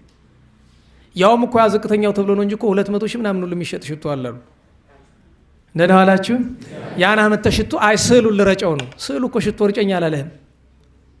ቅዱሳት ስዕላት የሚወዱ ድሃ ብታበላላቸው ነው። ፍቅረ ነዋይ ከባድ ነው እና ይሄ ሰው ከዚያ ቅድስናው ምን ጣለው ቢሉ ፍቅረ ነዋይ በወርቅ ሳህን እስከ መብላት ደረሰ። ቅዱስ ኤጲፋንዮስ መጣና ቢመክረው እንደማይሰማ አውቋል። ለምን? ዛሬ እንደምታዩት ነው። በፍቅረ ነዋይ የተያዘ ሰው ብትነግሩት ልነቃችሁ ነው የሚለው። ስለዚህ ምን አደረገ? ሄደና ከጌታችን መቃብር ጸለየ። ጌታዬ ሆይ እባክህ መንገድ ስጠኝ አለው። ጌታችን መንገድ ሰጠው። ምን አለው? ላከበት። ዮሐንስ አባ ዮሐንስ እስቲ ላክልኝ፣ ከቆጵሮስ ሹማምንት መጥተውብኛል እና አክብረኝ እስቲ በእነሱ ፊት በወርቅ እና በብር ሳህን ላብላቸው ላክልኝ አለው። ጥርግርግ አድርጎ ላክለት። ለእኔ ቤቴ ሰጠው። ኋላ መጥቶ መልስልኝ ሲለው ቀና ብሎ ምን አለ? ጌታ ኢየሱስ ክርስቶስ ሆይ አይነ ልቡናው የሚከፈት አይነ ስጋው ሲዘጋ ነውና አይኑን አጥፋልኝ አለ። ድርግም የጳጳሱ አይነ ጠፋ። አይነ ስውር ሆነ። እየዳሃ እየተንከባለለ ኤጲፋንዮስ ወንድሜ አይኔን አብራልኝ አለው። ስተት ገባህ አሁን አለ። አዎ ገብቶኛል አለ። አንድ አይኑን አበራለት። እችኛዋስ አለው ለዘላለም ወደዚች እንዳትመለስ ተግሳጽ ትሆነች አይንም አለው። አንድ አይና ሆኖ ኖረ። የሚገርማችሁ ነገር ከዛ ጊዜ በኋላ በቤተ ክርስቲያን ታሪክ ቅዱስ ዮሐንስ ዘኢየሩሳሌም ይባላል። ምን እንደሚያደርግ ታውቃላችሁ? ከቤቱ በስህተት 74 ሳንቲም አይገባም። እንደ ሌላ ነገር ነው የሚፈራው። ወዲያ ዘዱልኝ አይቶታላ አይጣል እኮ ነው። ያን ቀን ቅዱስ ቃይናን ከአርእስተ አበው መካከል ቅዱስ ገብርኤል ሊቀ መላእክት ዓመታዊ መታሰቢያ በዓሉ ያን ቀን ይከበራል። አቡነ ማትያን ጻድቁ፣ ሌሎችም ቅዱሳን ዓመታዊ በዓላቸው ነበረ።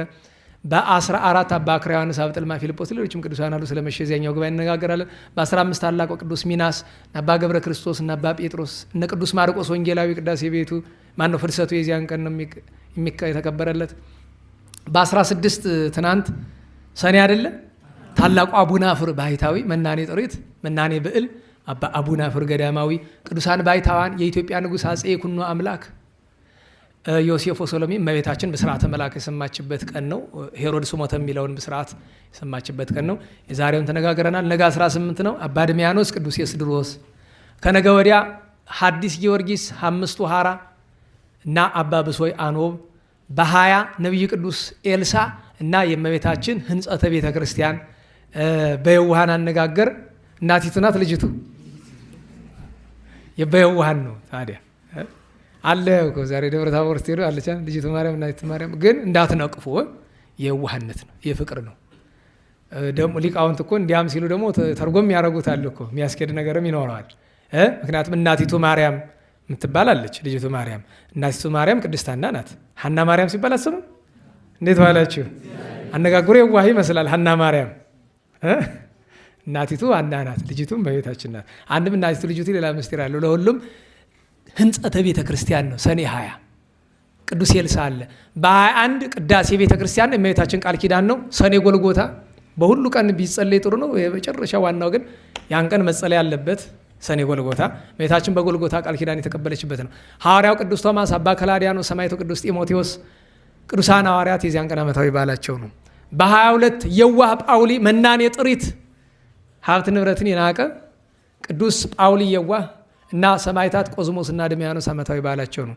በ23 ያው ዝክረ ቅዱስ ዳዊት አለን፣ ግን የቅዱስ ዳዊት ልጅ የጠቢቡ የቅዱስ ሰሎሞን ዓመታዊ የዕረፍት በዓሉ ነው ሰኔ 23። የዚያን ቀን እና አባ ኖብ አሉ። የዛሬ ሳምንት 24 ነው። ታላቅ ተወዳጅ ቅዱስ ሰው ኢትዮጵያዊ አባ ሙሴ ጸሊም ዓመታዊ በዓሉ ነው። እግዚአብሔር መድኃኔዓለም የሰማነውን በዝነ ልቦናችን ይሳልልን፣ ያሳድርልን፣ ከንጹሐን በረከት ይክፈለን፣ እመቤታችን ፍቅሯን ያሳድርብን። ለጸሎት እንነሳ።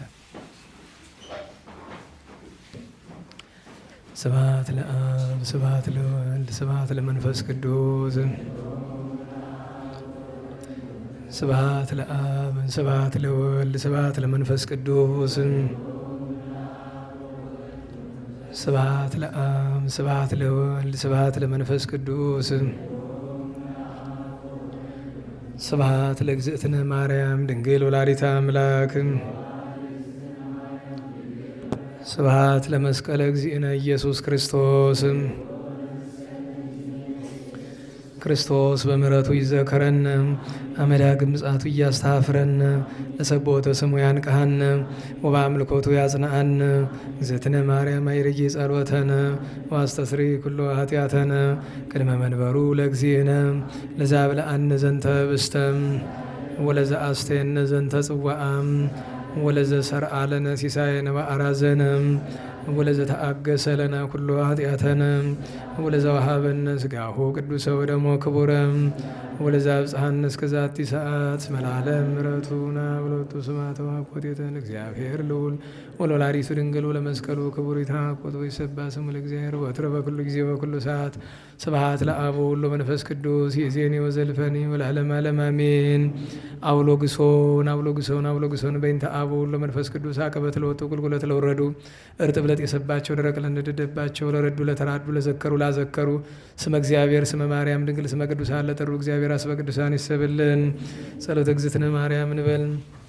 ሰላም ለኪን ዘንሰግድ ለኪ ማርያም ምንን አስተበቋኪ እማረናዊ ተማይጸነብኪ በእንታና ምኪውያቂ ማውኪ ማይበረኔውም ድንግል ባርኪ ጸሎተ እግዝእትነ ማርያም ድንግል ወላዲተ አምላክ ታቢኑ ሲል እግዚአብሔር ተታሰይ መንፈሴ በአምላኪው መዳኔ እስመሬ ማማላ መቱናው ሚዜስ ያስተበጹኒ ኩል ትውልድ እስመ ገብረ ሊት ኃይለ አብያቱ ቅዱስ ስሙን ወሳይሉኒ ለትውልድ ትውልድ ለለ ይፈርው ገብረ ኃይለ በመዝራይቱ ዝሮም ለለ አብዩሊና ልቦሙ ወነሰቶም ላያላን መናብርቲሆሙ አይቤሙ ለተተና አዝገውም በረከቱ ለሩባን ወፈነው ሞራቆሙ ለቡላኑ ተወክፎ ለእስራኤል ቁል ይወት ዘከረ ሳይሉ ዚቤሎም ለአበዊነ ለአብርሃም ወለዘሩ እስከ ለዓለም ባረክነ ቅድስና ንጽህና እግዝእትነ ፍትነ ማይሰሪው ለሰይጣን አሞለ መድኅን ወለተ ብርሃን ኦ መዝገበ በረከት መዝገበ ቅዱሳት መዝገበ ንጽ መዝገበ ራእይ መዝገበ የዋሃት ባረክነ በእድየኪ በከመ ባረኪ ወለኤፍሬም ፍቁርኪ በበረከት ወልኪ ወአብሁ መንፈስ ቅዱስ ስብሐት ለአብ ወወልድ ወመንፈስ ቅዱስ ለዓለም ወለዓለመ ዓለም። ማርያም ንጽሕት ድንግል ወላዲተ አምላክ ማእምንት ሰአሊተ ምሕረት ለወሉደ ሰብ ሰአሊ ለነ ሀበ ክርስቶስ ወልድኪ ይስረይ ኃጢአተነ ሰአሊ ለነ ቅድስት እንደ ቸርነት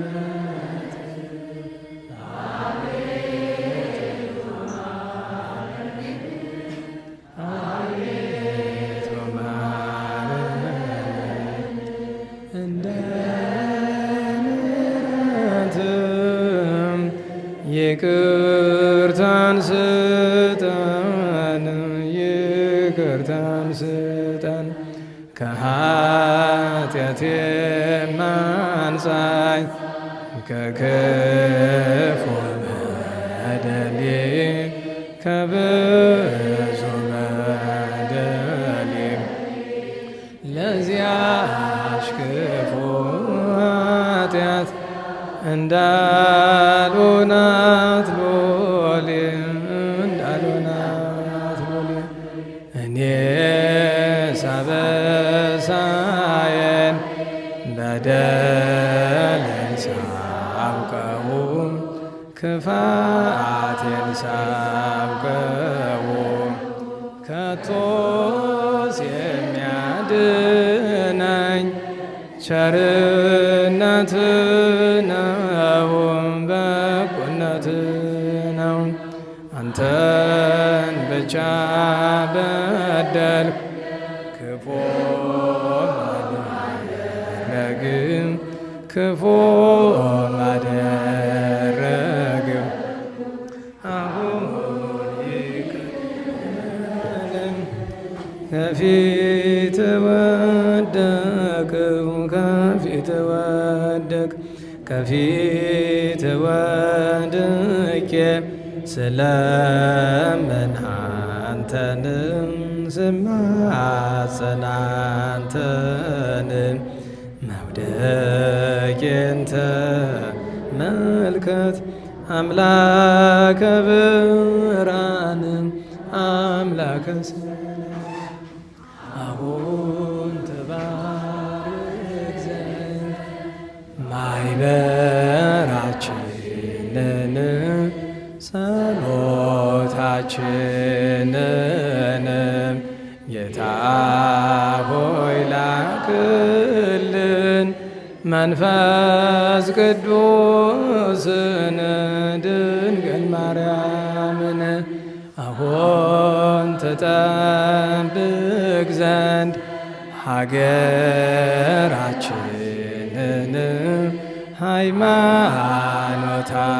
ሃይማኖታችንን ጌታ ሆይ ላክልን ቅዱስ ሚካኤልን ቅዱስ ገብርኤልን አባታችን በሰማያት የምትኖር ስምህ ይቀደስ መንግሥትህ ትምጣ ፈቃድህ በሰማይ እንደሆነች እንዲሁም በምድር ትሁን። የዕለት ምግባችንን ስጠን ዛሬ፣ በደላችንን ይቅር በለን እኛም የበደሉንን አቤቱ ወደ ፈተና አታግባን ከክፉ ሁሉ አድነን እንጂ መንግሥት ያንተ ናትና ኃይል፣ ክብር፣ ምስጋና ለዘላለሙ። በመልአኩ በቅዱስ ገብርኤል ሰላምታ ሰላም እንልሻለን። በሐሳብሽ ድንግል ነሽ፣ በሥጋሽም ድንግል ነሽ። የአሸናፊ የእግዚአብሔር እናቱ ሰላምታ ላንቺ ይገባሽ። ከሴቶች ሁሉ ተለይተሽ አንቺ ቡርክት ነሽ፣ የማኅፀንሽም ፍሬ ቡሩክ ነው። ጸጋን የተመላሽ ቅድስት ሆይ ደስ ይበልሽ፣ ልዑል እግዚአብሔር ከአንቺ ጋር ነውና ከተወደደ ልጅሽ ከጌታችን ከመድኃኒታችን ከኢየሱስ ክርስቶስ ይቅርታና ምሕረትን ለምኝልን ኃጢአታችንን ይቅር ይለን ዘንድ ለዘላለሙ አሜን። ክብር ምስጋና ይሁን አንድ አምላክ ለሆነ ለአብ ለወልድ ለመንፈስ ቅዱስ ዛሬም ዘወትርም ለዘላለሙ። ቸሩ መድኃኔዓለም ቅዱስ ስሙ የተመሰገነ ይሁን፣ የተመሰገነ ይሁን። ሁላችን የሚያስማማ አንድ ነገር አለ አይደለም?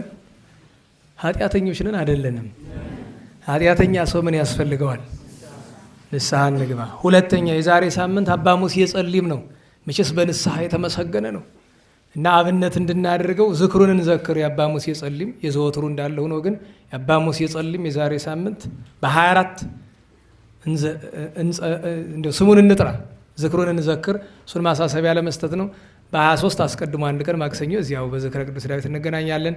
በቸር አስጀምሮ በቸር ያስፈጽመን። ቸሩ መድኃኔዓለም እንቅፋት ሳይመታን እሾህ ሳይወጋን ኃጢአት ሳይሰለጥንብን በደልም ሳይገዛን የብርሃን መላእክት በፊት በኋላ በቀኝ በግራ እየጠበቁን ለጊዜ ወደ የቤታችን ለፍጻሜው ተስፋ ወደምናደርጋት መንግሥተ ሰማያት ከተከፈተች ገነት ከተነጠፈች ረፍት ከአባቶቻችን ርስት ሁላችን በሰላም ያድርሰን፣ በሰላም ያድርሰን። እሁድ እሁድ አትባዝኑ፣ ተው ጉባኤ ተማሩ። እሁድ እሁድ 9 ሰዓት እዚህ ሌላ ጉባኤ የሌላችሁ ነው ካላችሁ ሄዱ፣ ካላችሁ ጉባኤ። እሁድ እሁድ ግን ስትንከላወሱ አትዋሉ፣ እንዳይከብድባችሁ። ውሎ አድሮ ኋላ መሸሸጊያ ጓዳ ማምለጫ ቀዳዳ ይጠፋል እና እሁድን ለእግዚአብሔር ነው፣ ሌላ ምንም ስራ አይሰራበትም። ረፋድ ላይ የታመመ መጠየቅ፣ ያዘነ ካለ የምትጠይቁት ካለ እስከ ምሳ ሰዓት ጨርሳላችሁ። ከዚያ ጥቂት እረፍት ወስዳችሁ እህል ቀምሳችሁ ወደ የትኛውም ጉባኤ ይሁን ብቻ የእግዚአብሔር ቃል ወደሚነገርበት ሰንበት ትምህርት ቤት ይሁን ምን ይሁን ብቻ ወደ የትኛውም ጉባኤ መሄድ ነው። እሁድ ቀን መዝናናት አትሞክሩት፣ ነውር ነው። እሁድ መዝናኛ አይደለም። ይሄ እጅ ለእጅ ተያይዛችሁ የምትዞሩትን ነገር ተው። በየካፌው በየመዝናኛ ቦታ ተው፣ ነውር ነው። ተው። በጌታችን ቀን ስርዓት አለ። ሐዋርያት በሲኖዶሳቸው አባቶቻችን ተናግረዋል። ሰንበትን በቤተክርስቲያን ብቻ ነው ማሳለፍ የሚገባ። ከቤተክርስቲያን ውጭ ደግሞ በተራቡ በተጠሙ በታመሙ በታሰሩ ሰዎች ብቻ ነው። ከዛ ውጭ የለም። አደራ። ስብሐት ለእግዚአብሔር ልዑል ወለወላዲቱ ድንግል ወለመስቀሉ ክቡር ዕፀ ሣህል አሜን።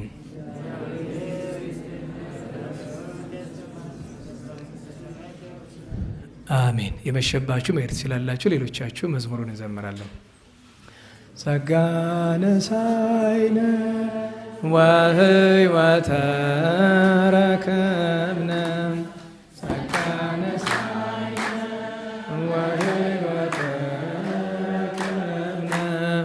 በኃይለ መስቀሉ ለኢየሱስ ክርስቶስ በኃይለ መስቀሉ በኃይለ መስቀሉ ለኢየሱስ ክርስቶስ በኃይለ መስቀሉ ኪያከ እግዚኦ ነአኩት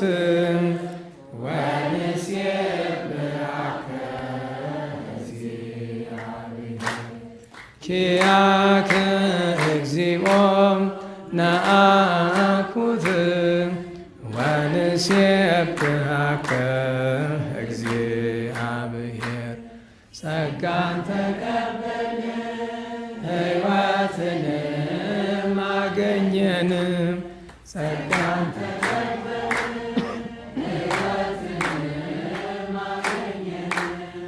በመስቀሉ ኃይል ለኢየሱስ ክርስቶስ በመስቀሉ ኃይል በመስቀሉ ኃይል ለኢየሱስ ክርስቶስ በመስቀሉ ኃይል አቤቱ አንተን አቤቱ አንተን እናመሰግንሃለን እግዚአብሔር። አቤቱ አንተን አቤቱ አንተን እናመሰግንሃለን እግዚአብሔር። ቸሩ መድኃኔዓለም በሰላም ያሳድረን።